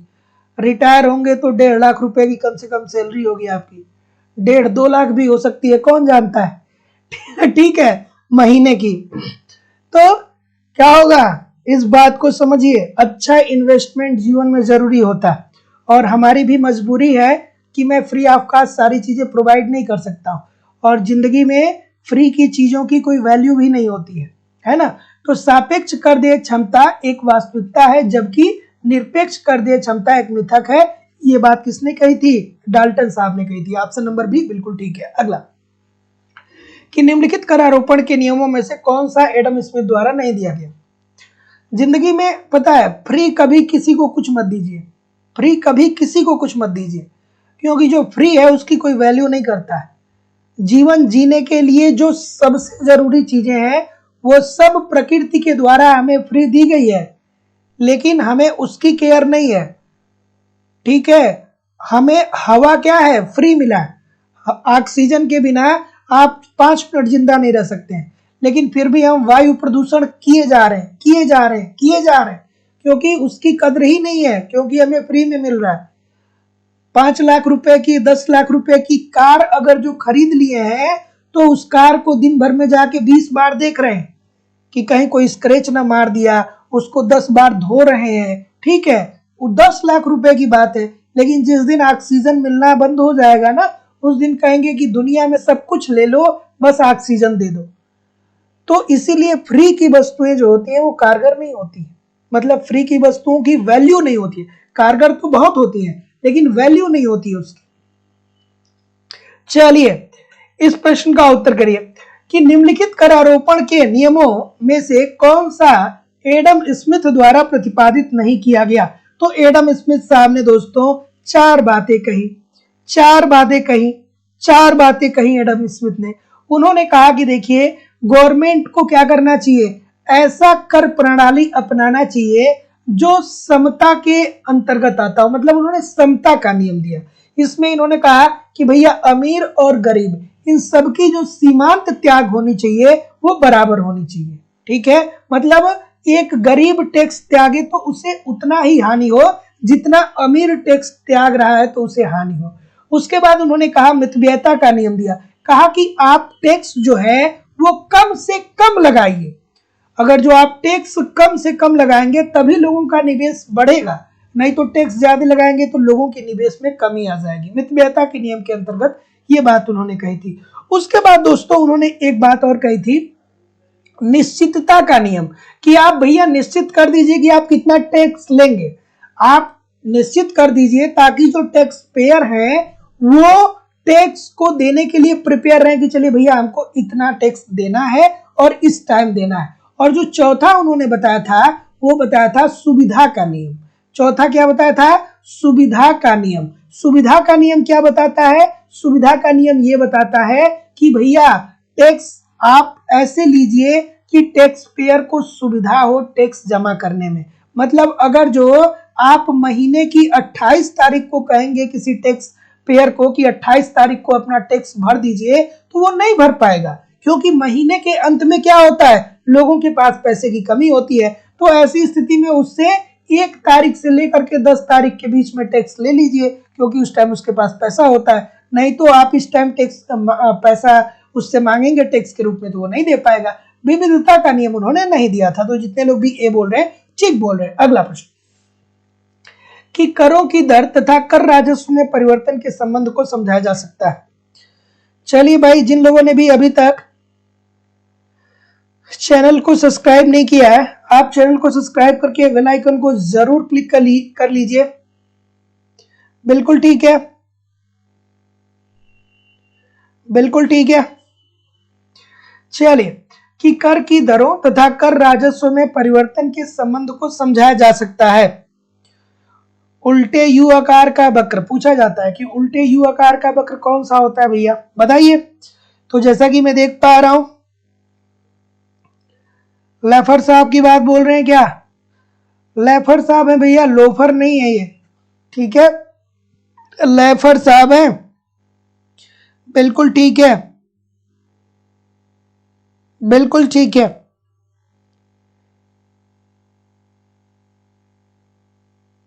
बिल्कुल, क्या बोलते हैं लेफर साहब?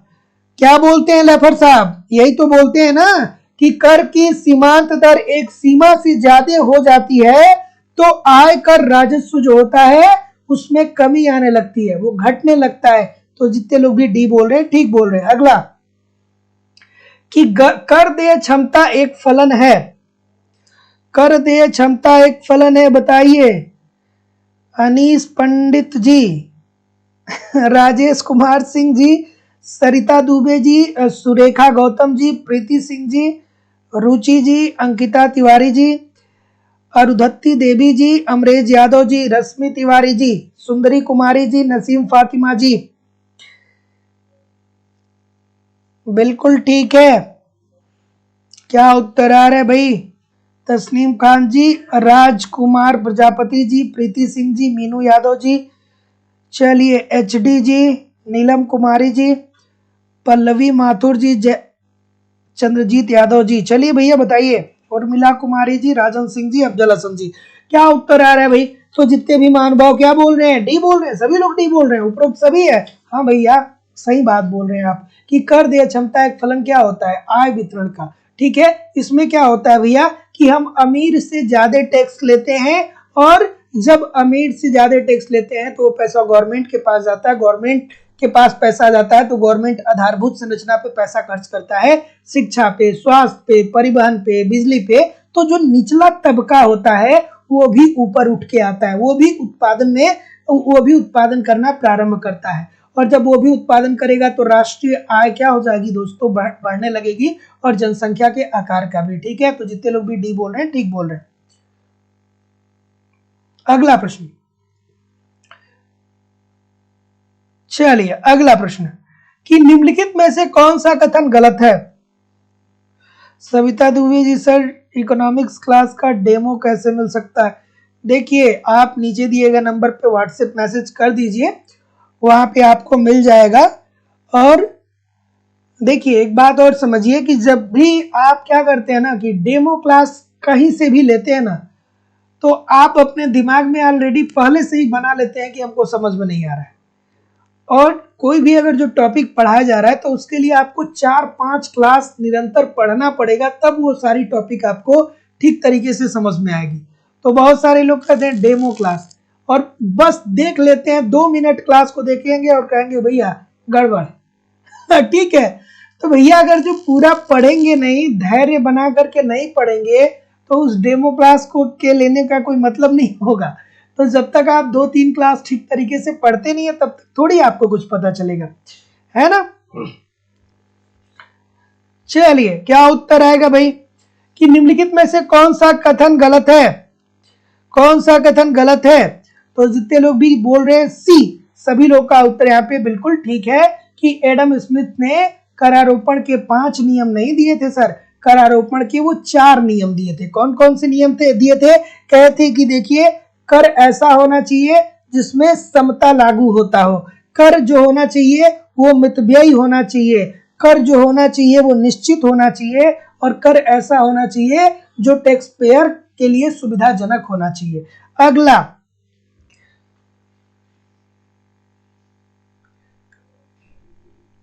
ठीक है, चलिए अगला प्रश्न, करारोपण का निम्न में से किस पर अनुकूल प्रभाव पड़ेगा? किसके ऊपर अनुकूल प्रभाव पड़ेगा? बिल्कुल ठीक है। चलिए, क्या उत्तर होगा भाई?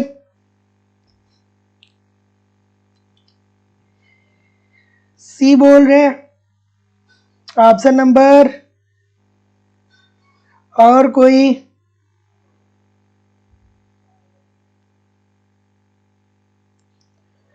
सी, सभी लोग सी बोल रहे हैं कि करारोपण का अनुकूल प्रभाव पड़ेगा। तो भैया जाहिर सी बात है कि आय वितरण में असमानता को कम करना, मतलब जो टैक्स जो होता है वो क्या करता है कि अमीर और गरीब के बीच की खाई को कम करता है। जैसे आप देखते हैं ना कि कपिल शर्मा ने 10 करोड़ रुपए का टैक्स दिया, आमिर खान ने 5 करोड़ रुपए का टैक्स दिया। महेंद्र सिंह धोनी ने 10 करोड़ का क्या किया, टैक्स दिया।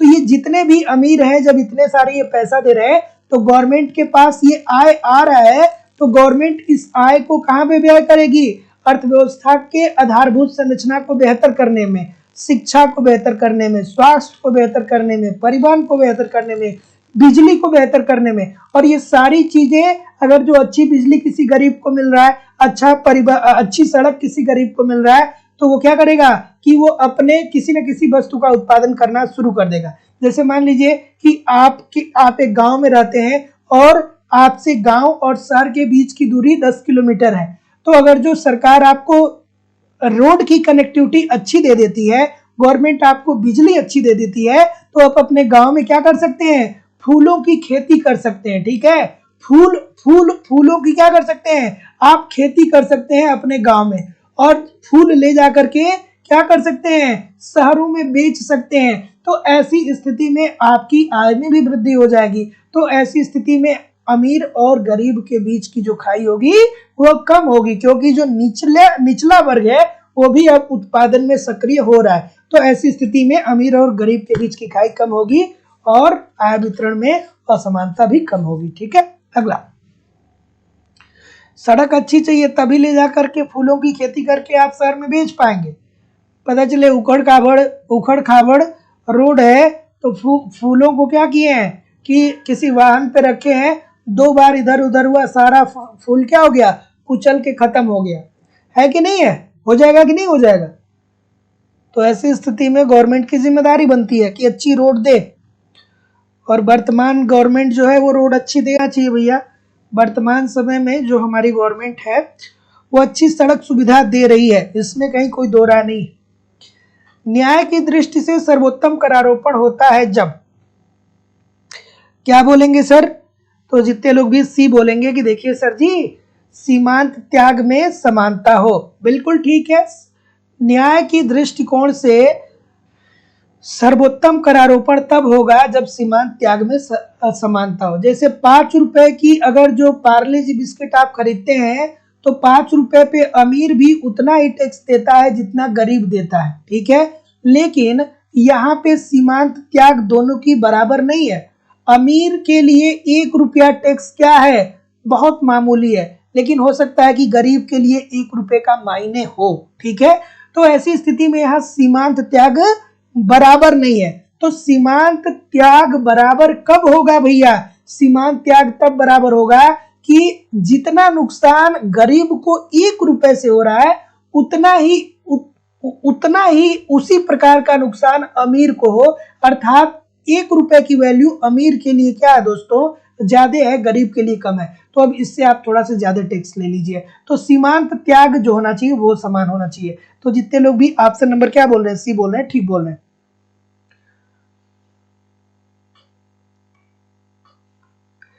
हाँ भाई ठीक है, मतलब हमारे देश की यही तो समस्या है। सभी लोग क्या करते हैं, सबको ओपिनियन देना जरूरी है। अरे भाई मैं क्या बोल रहा हूँ, मैं बस बोल रहा हूँ कि रोड अच्छा रोड है भाई, ये बात तो बिल्कुल ठीक है। बहुत सारी समस्याएं भी है जो समय समय पे मैं आपको बताता भी हूँ कि इस गवर्नमेंट में कुछ चीजें ऐसी हैं जो ठीक नहीं है। अब जैसे इस बात का मैं सपोर्ट थोड़ी कर सकता हूँ कि भैया 2 साल से आयोग ही नहीं है। मैं ये तो बोलूंगा ना कि भैया 2 साल से आयोग नहीं है, ये ठीक नहीं है। तो जो सही है वो सही है, जो गलत है वो गलत है। ठीक है, क्या उत्तर होगा कि निम्नलिखित में से किसने सार्वजनिक ऋण के बोझ से संबंधित समस्या का प्रतिपादन किया। देखिए हमारे जो अर्थशास्त्री थे वो 2 भागों में विभक्त हो गए। एक अर्थशास्त्रियों ने कहा कि ऋण लो और घी पियो, और दूसरे ने कहा कि नहीं भैया, ऋण ले करके आप अपने भविष्य में आने वाली पीढ़ी को संकट में डाल देंगे। ठीक है, तो तो जो डोमर साहब थे और जो पीगू साहब थे, जो डोमर हुए और जो पीगू हुए, इन लोगों ने ये कहा कि देखिए अगर जो आप ऋण लेंगे तो भविष्य में चल करके आपकी आने वाली पीढ़ी को वो ऋण चुकाना पड़ेगा, और ब्याज पे ब्याज वो ऋण, ब्याज पे ब्याज लगेगा उस ऋण पे। तो ऐसी स्थिति में भविष्य में उस अर्थव्यवस्था को नुकसान पहुंचेगा। डोमर और पीगू ने कहा था कि नहीं भैया, आपको सार्वजनिक ऋण लेना नहीं है। जैसे हम लोग दीर्घकालिक ऋण लेते हैं, तो कभी कभी आप देखते हैं दीर्घकालिक ऋण में हम लोग 50 वर्षों के लिए ऋण ले लेते हैं। जैसे अभी मोदी जी ने लिया था, शायद 50 वर्ष या 20 वर्ष के लिए ऋण उन्होंने लिया है। 50 वर्ष बाद वो जिंदा थोड़ी रहेंगे, नहीं रहेंगे ना। लेकिन ऋण तो मोदी जी ने ले लिया, चुकाएगा कौन? अब जो 50 साल या 20 साल बाद, जो भी अब फिक्स समय मुझे नहीं पता है, लेकिन इतना ही है लगभग। अब चुकाएगा कौन? जो उस टाइम प्रधानमंत्री भारत का बनेगा, वही तो चुकाएगा। तो भैया अब उसको क्या करना पड़ेगा? उसे कष्ट सहना पड़ेगा, पढ़ना पड़ेगा कि नहीं पढ़ना पड़ेगा, पड़े होगा कि नहीं कष्ट उसको। तो वो क्या करेगा? वो कर देगा, कर की दर बढ़ा देगा, कर की दर बढ़ा देगा। तो कर की दर बढ़ा देगा तो जनता का निवेश क्या हो जाएगा? कम हो जाएगा। और जब जनता का निवेश कम हो जाएगा तो उत्पादन कम हो जाएगा, उत्पादन कम हो जाएगा तो क्या हो जाएगा? राष्ट्रीय आय में कमी आ जाएगी। ठीक है, तो इस बात का सपोर्ट जो है वो डोमर और पीगू कहते हैं, अर्थात ऑप्शन नंबर बी।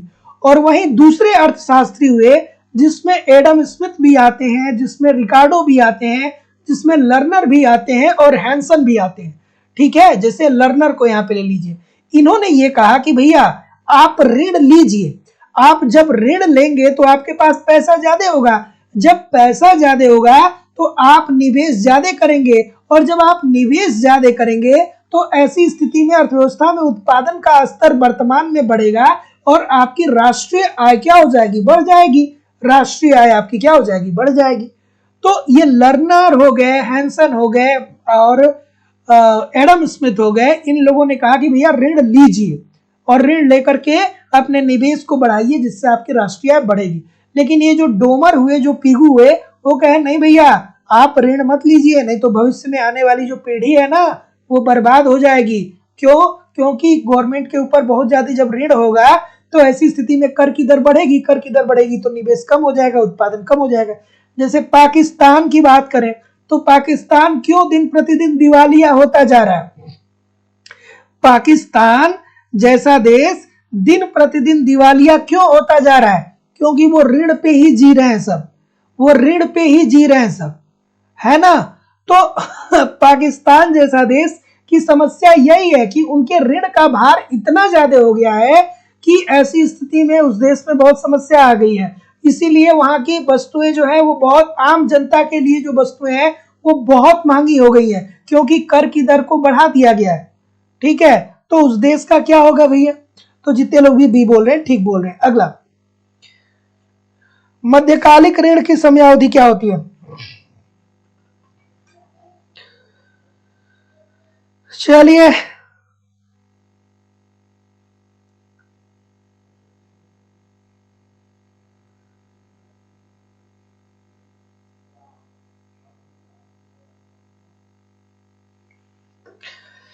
मध्यकालिक ऋण, देखिए दोस्तों, ऋण जो होता है वो 3 कालखंड के लिए लिया जाता है।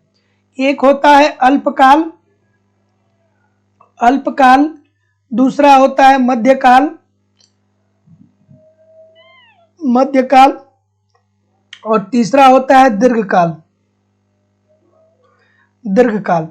तो जब अल्पकाल की बात करें तो आप ये समझिए कि ऐसा ऋण, कोई व्यक्ति ऐसा ऋण ले रहा है जो ये कह रहा है कि भैया हम आपको 16 महीने के अंदर अंदर लौटा देंगे।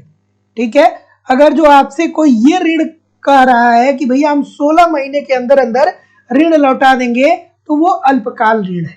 ठीक है, वो अल्पकाल के लिए ऋण ले रहा है। मध्यकाल की बात करें तो कोई ये कहे कि हम आपसे 5 साल के लिए ऋण ले रहे हैं। ठीक है, 5 साल के लिए ऋण अगर जो कोई आपसे ले रहा है तो वो मध्यकाल कहा जाएगा। और 20 वर्ष या उससे ज्यादा के लिए कोई ऋण ले रहा है तो उसे दीर्घकालिक ऋण कहा जाएगा। जैसे कि आप देखते हैं ना कि अगर जो आप बैंक के किसी भी उसमें जाते हैं, शाखा में जाते हैं, तो वहां पे अल्पकालिक, मध्यकालिक और दीर्घकालिक ऋण लिखा होता है। तो अल्पकालिक ऋण किसान लेते हैं, किस लिए लेते हैं? ताकि वो ये बता दें भैया हमको बीज खरीदना है, खेती करने के लिए हमें बीज खरीदनी है, हमें अपने फसल में पानी चलाने के लिए पैसे चाहिए, तो हमको 16 महीने के लिए ऋण दे दीजिए, हम जैसे ही 1-2 फसल काट लेंगे हम पैसा आपको ला करके दे देंगे। मध्यकालिक ऋण में क्या होता है कि अगर जो भूमि बंजर है तो किसान कहता है कि देखिए हमारी भूमि बंजर है, इसको हम उपजाऊपन बनाना चाहते हैं, हम क्या खरीदना चाहते हैं, हम ट्रैक्टर खरीदना चाहते हैं, हम पंपिंग सेट खरीदना चाहते हैं ताकि हम कृषि को ठीक तरीके से कर पाए, और 1, 2 या 3 फसल में हम आपको ट्रैक्टर और पंपिंग सेट के लिए जो ऋण ले रहे हैं, इतना ऋण हम वापस नहीं कर पाएंगे, 10 लाख रुपए हम आपको वापस नहीं कर पाएंगे, तो आप हमको 5 साल के लिए ऋण दे दीजिए। और दीर्घकालिक ऋण के अंतर्गत किसान कहता है कि भैया हमको 20 साल के ऋण दे दीजिए, हम जमीन खरीदने जा रहे हैं, हमारे पास जमीन नहीं है, जमीन खरीद के उस पर उत्पादन करेंगे और धीरे धीरे आपका पैसा वापस कर देंगे। तो जितने लोग भी ए बोल रहे हैं बिल्कुल ठीक बोल रहे हैं। अब आज के बाद आपको कभी भी आपको क्या होगा कि समस्या नहीं होगी, अल्पकालिक, मध्यकालिक और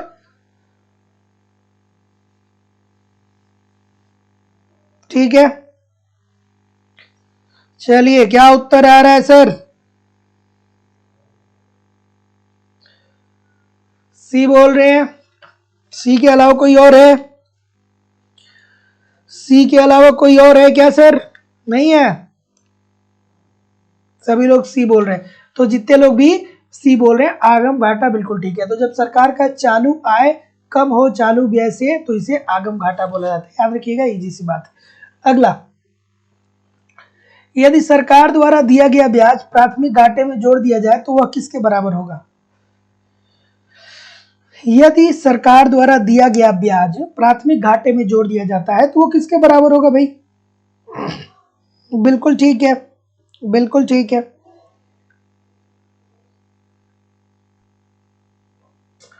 ठीक है, ये बोल रहे हैं। तो प्राथमिक घाटे का फॉर्मूला क्या होता है? प्राथमिक घाटा इज इक्वल टू क्या होता है सर?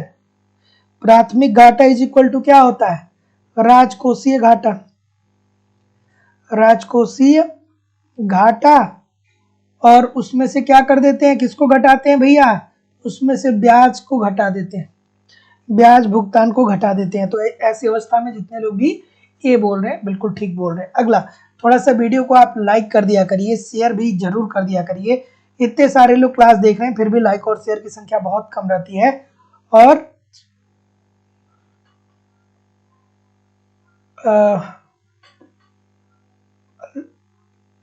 ठीक है, हाँ, लाइक शेयर जरूर कर दिया करिए। और थोड़ा सा अगर जो आपने चैनल को सब्सक्राइब नहीं किया है तो चैनल को सब्सक्राइब करके बेल आइकन को क्लिक कर दीजिए ताकि आपको नोटिफिकेशन मिलता रहे। क्या उत्तर आ रहा है सर? सस्ती मुद्रा का अर्थ क्या होता है? बच्चों वाली बात है, छोटे बच्चों वाली बात है। सस्ती मुद्रा का मतलब ये होता है कि मुद्रा को प्राप्त करने की लागत जो है वो कम हो गई है, ठीक है।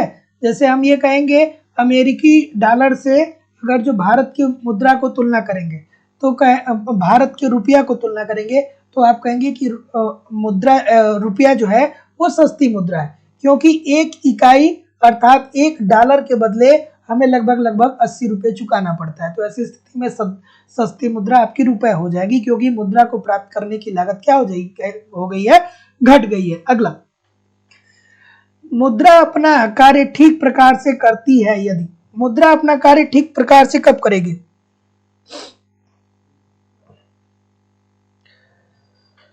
चलिए भैया, मुद्रा अपना कार्य ठीक प्रकार से कब करती है? ऑप्शन नंबर क्या बोल रहे हैं?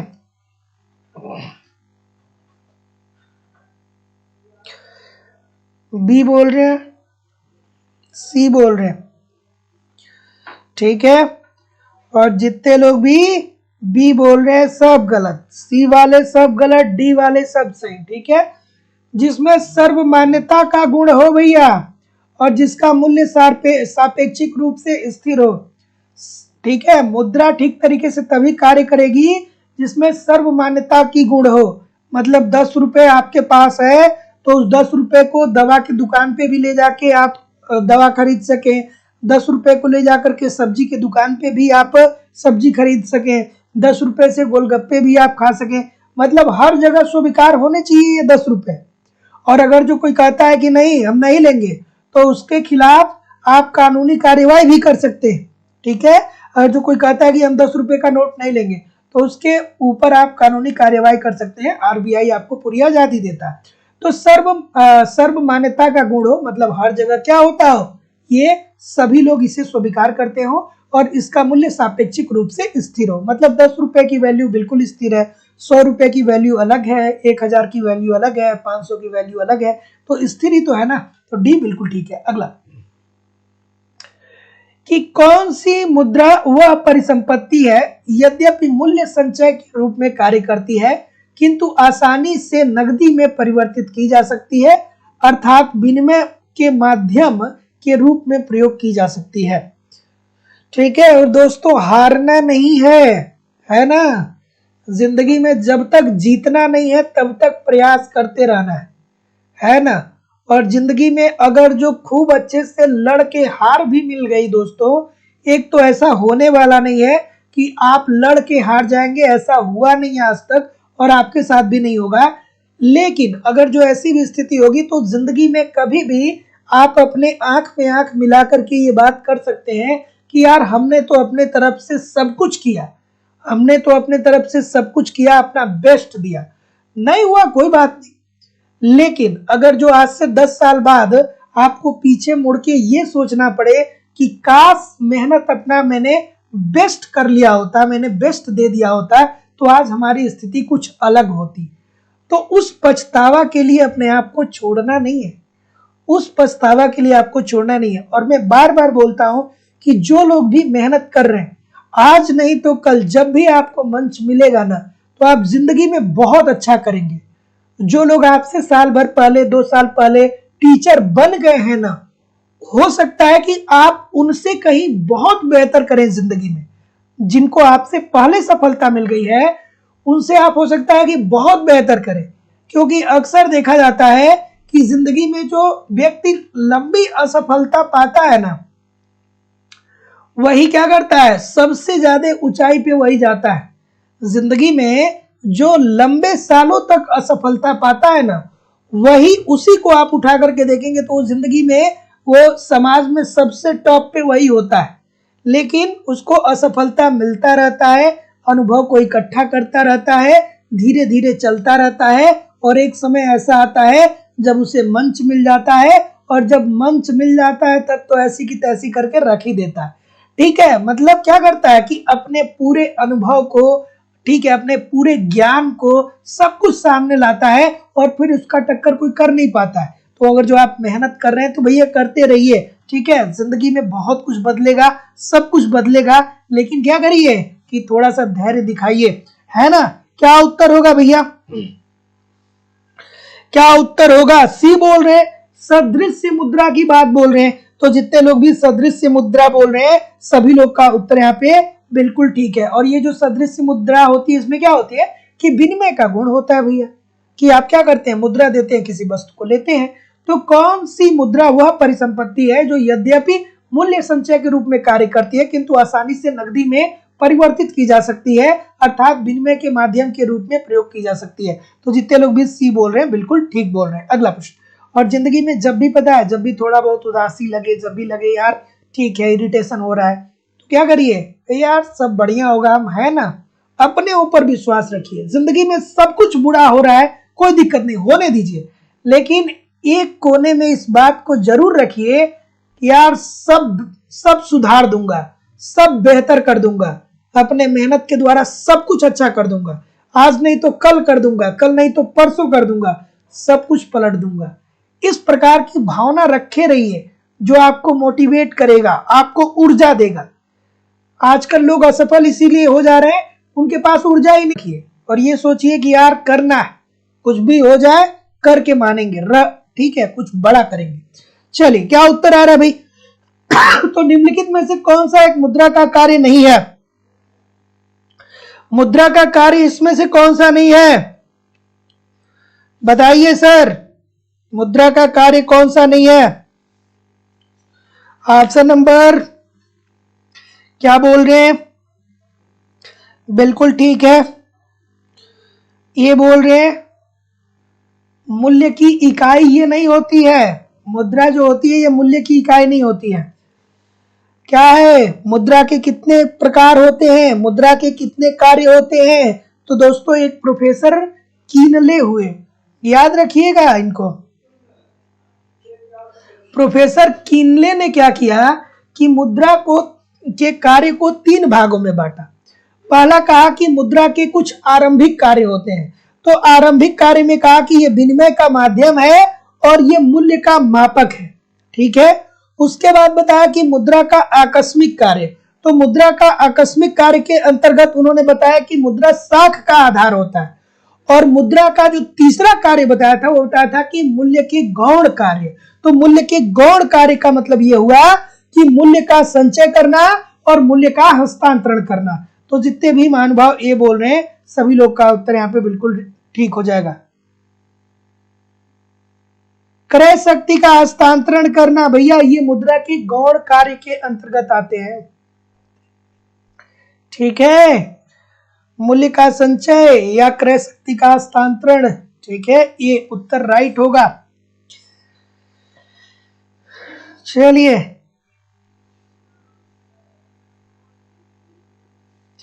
भावी भुगतान का आधार भी होता है। पढ़िए भैया, थोड़ा कॉन्सेप्ट पढ़िए। आजकल के छात्र बहुत आलसी हो गए।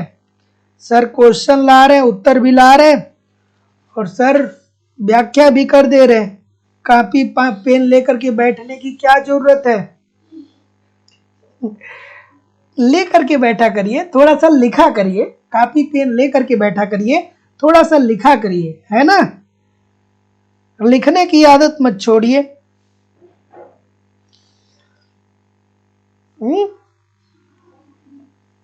क्या उत्तर आ रहा है, डी सी, डी सी, सी सभी लोग बोल रहे हैं। तो जितने भी महानुभाव सी बोल रहे हैं, आप बहुत अच्छा बोल रहे हैं कि करेंसी प्लस बैंकों की मांग निरपेक्ष प्लस बैंकों की सावधि निरपेक्ष। तो जितने लोग भी ऑप्शन नंबर सी बोल रहे हैं बिल्कुल ठीक है। चक्रवर्ती कमेटी के अनुसार विस्तृत मुद्रा जो है M3 है। M3 में करेंसी आती है, ठीक है, अर्थात इसमें नोट आते हैं। बैंकों के मांग निरपेक्ष आते हैं, बैंकों में सावधि निरपेक्ष आते हैं, बिल्कुल ठीक है।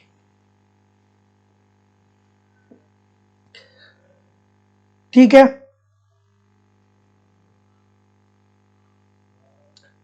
मुद्रा जो मानव जाति के लिए अनेक वरदान का स्रोत है।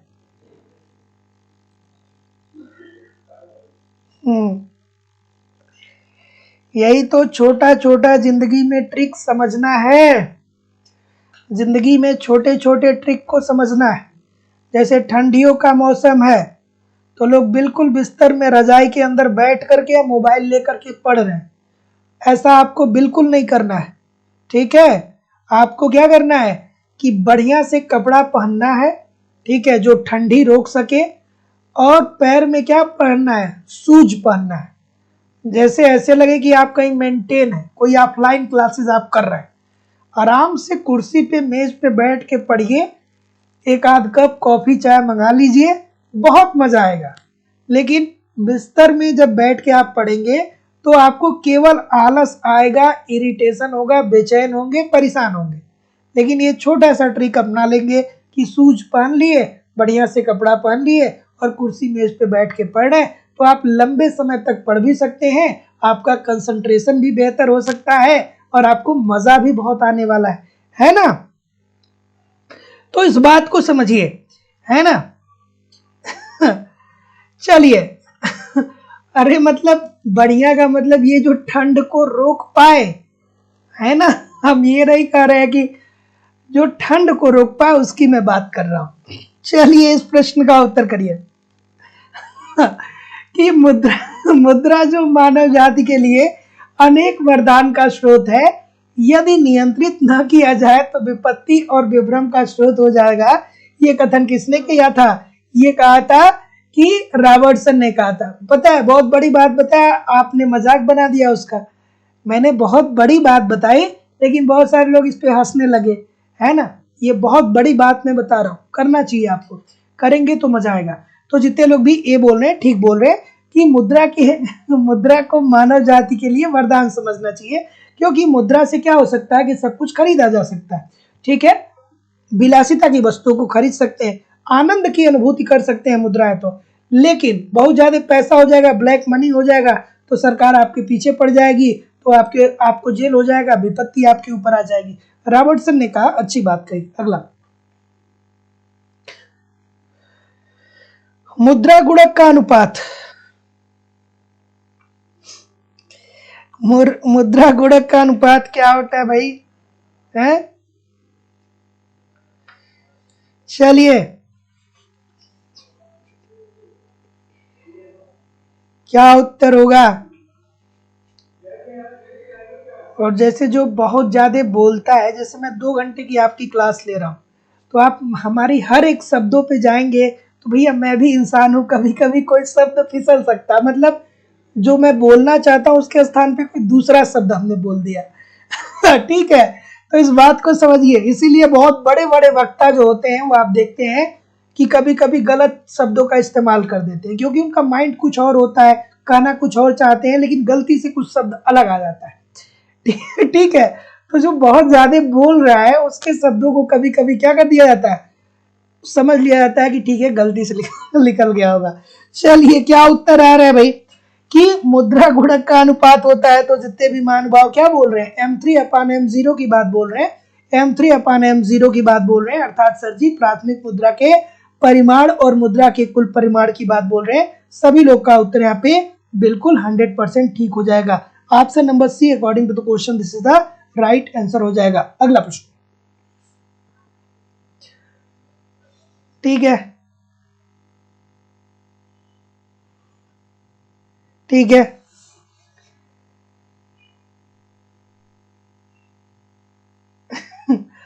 यथार्थ मूल्य युक्त मुद्रा को कहते हैं, यथार्थ युक्त मूल्य मुद्रा।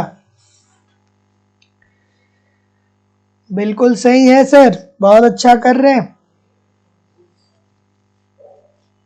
क्या उत्तर आ रहा है? सभी लोग बी बोल रहे हैं। इतने सारे लोग बी क्यों बोल रहे हैं भाई? इतने सारे लोग बी क्यों बोल रहे हैं? सभी लोग ठीक बोल रहे हैं। यथार्थ मूल्य युक्त मुद्रा, इसे हम पदार्थ मुद्रा बोलते हैं। और इसमें इसका क्या होता है कि जो आंतरिक मूल्य होता है, इसका आंतरिक मूल्य जो होता है वो क्या होता है, बाह्य मूल्य के बराबर होता है।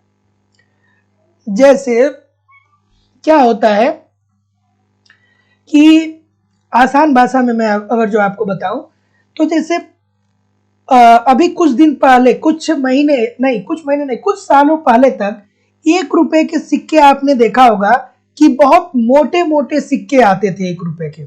1 रुपए के सिक्के बहुत बड़े बड़े मोटे मोटे आते थे। तो ये भारत में जो 1 रुपए के सिक्के होते थे ना, तो ये है जो हमारे बंगाली भाई हैं, जो बांग्लादेश है, ये भारत से 1 रुपए के सिक्के अपने देश ले जाते थे। और इस सिक्के से 1 रुपए में वो कम से कम 5 ब्लेड बना लेते थे, पत्ती बना लेते थे। ठीक है, ब्लेड समझ रहे हैं ना, जो जिससे क्या होता है दोस्तों कि आपने बचपन में ब्लेड का इस्तेमाल किया होगा, पत्ती का इस्तेमाल किया होगा, जो काटने के लिए आता है। तो भैया अगर जो इसकी वास्तविक वैल्यू 1 रुपए की कितनी है, 1 ही रुपए है, लेकिन अब इससे 1 रुपए का 5 ब्लेड तैयार हो जा रहा है, मतलब एक एक रुपए का 5 ब्लेड तैयार हो जा रहा है। तो अब इसका वास्तविक आंतरिक मूल्य 1 रुपया है, लेकिन अब इस 1 रुपए से लोग 5 रुपए की वस्तु बना दे रहे हैं, 5 ब्लेड बना दे रहे हैं, 5 ब्लेड बना दे रहे हैं। तो ऐसी स्थिति में इंडियन गवर्नमेंट ने देखा कि अरे भैया ये तो बहुत बड़ा घोटाला है भारत के साथ, तो उन्होंने कहा कि ऐसा है कि 1 रुपए के सिक्के को छोटा कर दो। ठीक है, और अगर जो 1 रुपए में जो धातु लगी हुई है, उस धातु को पिघला करके भी कोई बेचना चाहे तो वो 1 रुपए के बराबर ही होगी। यही कारण है कि 1 रुपए का सिक्का छोटा हो गया, 5 रुपए का सिक्का मोटा था अब पतला हो गया। ठीक है, यही सब कारण है। तो जितने लोग भी बी बोल रहे हैं ठीक बोल रहे हैं। मुलायम मुद्रा से तात्पर्य है,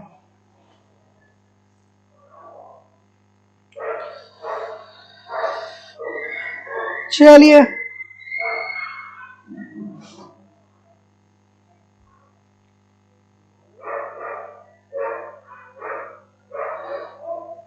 मुलायम मुद्रा ऐसी मुद्रा होती है जिसे आप आसानी से प्राप्त कर सकते हैं, अर्थात अंतर्राष्ट्रीय बाजार में इसकी मांग कम होती है लेकिन इसकी अंतर्राष्ट्रीय बाजार में पूर्ति बहुत ज्यादा होती है। मतलब अंतर्राष्ट्रीय बाजार में ऐसी मुद्रा जिसकी मांग कम है लेकिन इसकी पूर्ति ज्यादा है, इसे मुलायम मुद्रा बोलेंगे। और कठोर मुद्रा में क्या होगा कि ऐसी मुद्रा जिसकी मांग बहुत ज्यादा है लेकिन इसकी पूर्ति क्या है, कम है, इसे कठोर मुद्रा बोलेंगे। जैसे अमेरिकी डॉलर हो गया। ठीक है, तो अगला मुद्रा का मूल्य।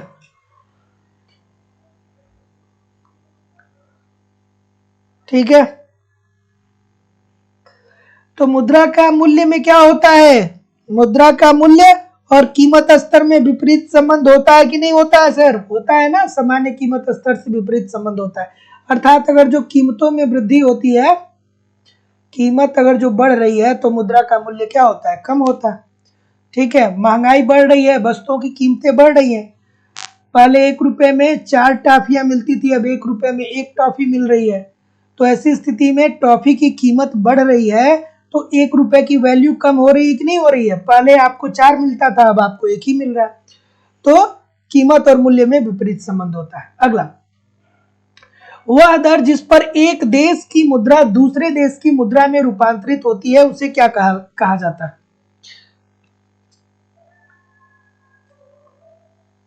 बिल्कुल ठीक है, ये होता है दोस्तों विदेशी विनिमय दर। ठीक है, तो जितने भी महानुभाव क्या बोल रहे हैं, सी बोल रहे हैं, बिल्कुल ठीक बोल रहे हैं कि वह दर जिस पर एक देश की मुद्रा दूसरे देश की मुद्रा में रूपांतरित होती है उसे विदेशी विनिमय दर बोला जाता है। अगला, जे वक्र संकल्पना के अनुसार अवमूल्यन सहायक होगा। जे वक्र परिकल्पना,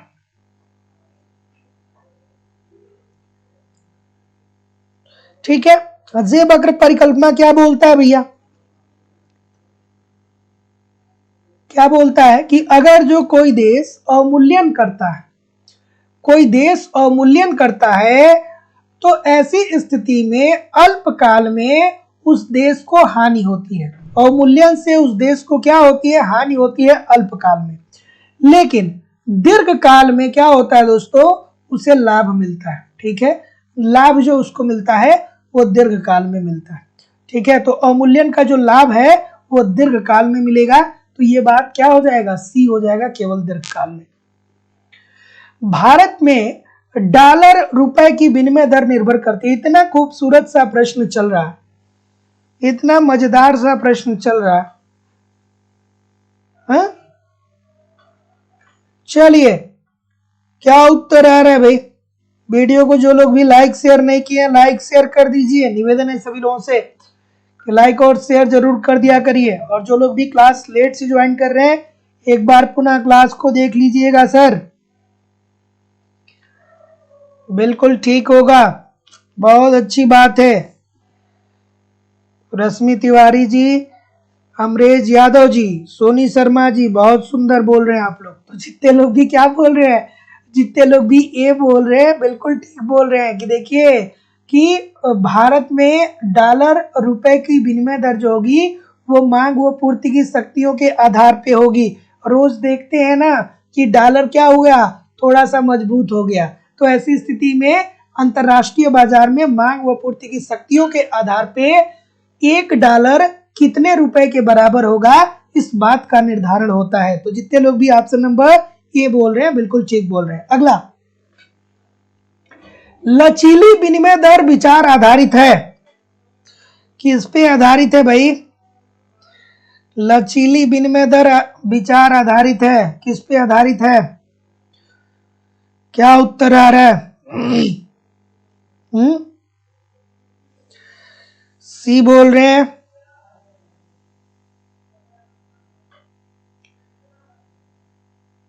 बिल्कुल ठीक है, बिल्कुल। तो जितने लोग भी ऑप्शन नंबर सी बोल रहे हैं, हाँ, प्रतिबंधित विनिमय दर प्रणाली भारत में पाई जाती है। मैं समझ सकता हूं कि कुछ लोग समझ रहे होंगे कि बी होगा, बी ठीक है, लेकिन सही उत्तर जो होगा ये क्या होगा, ये मतलब मांग व पूर्ति ही सबसे बड़ा फैक्टर यही होता है, और आयोग ने ऑप्शन नंबर ए ही माना है। तो इस मतलब केवल मांग व पूर्ति की शक्तियों के आधार पे ही माना है, तो इसीलिए ऑप्शन नंबर ए ठीक होगा। मैं समझ सकता हूं जो लोग ए और बी दोनों बोल रहे हैं, तो आप कह सकते हैं कि सर भारत में तो प्रतिबंधित विनिमय दर तैरती विनिमय दर प्रणाली पाई जाती है, ठीक है, जिसमें गवर्नमेंट का भी क्या होता है कि थोड़ा सा हस्तक्षेप होता है।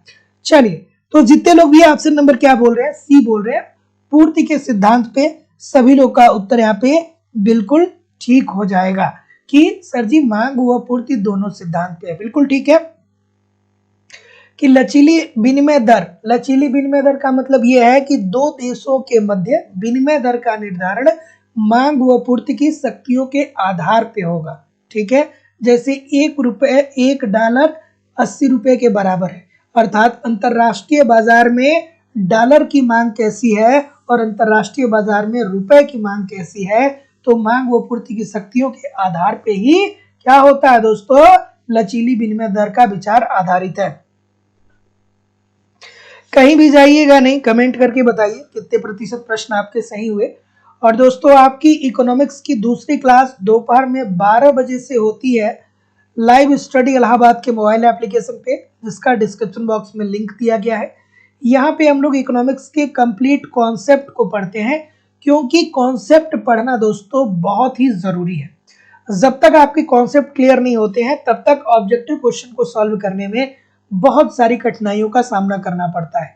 या हम यूं कहें कि 100 में से 60 क्वेश्चन तो ऑब्जेक्टिव पढ़ के आप कर सकते हैं, लेकिन 40 क्वेश्चन ऐसे होते हैं जो निर्णायक होते हैं, जो ये डिसाइड करते हैं कि आपको सिलेक्शन मिलेगा कि नहीं मिलेगा।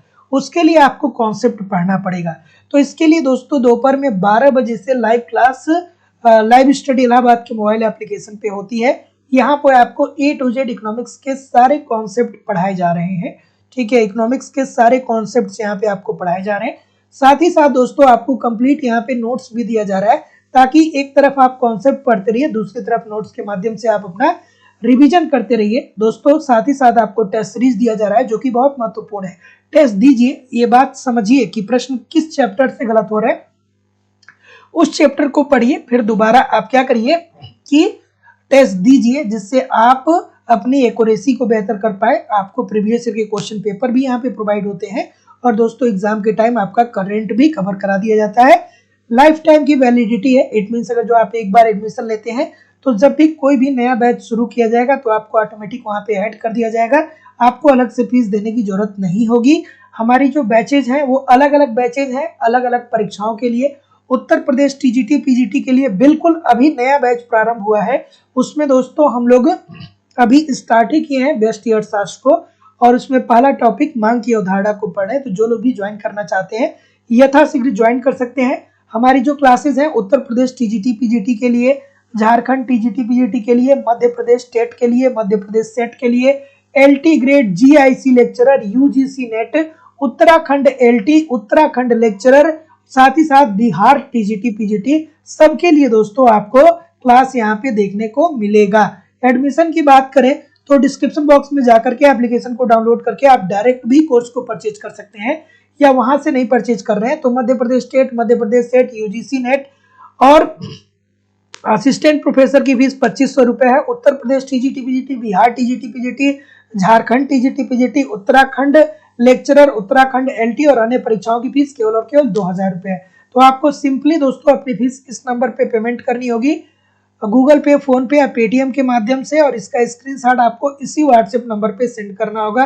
किसी भी इंक्वायरी के लिए आप इस नंबर पे कॉल कर सकते हैं या व्हाट्सएप मैसेज कर सकते हैं, ठीक है। फीस आपको इसी नंबर पे पेमेंट करना है, इसी नंबर पे पेमेंट करके और इसका स्क्रीनशॉट इसी व्हाट्सएप नंबर पे सेंड करना है।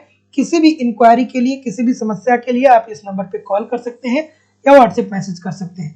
So thank you very much everybody. मिलते हैं कल एक नए उत्साह, नए एनर्जी के साथ। तब तक के लिए पढ़ते रहिए, आगे बढ़ते रहिए। नमस्कार दोस्तों, धन्यवाद।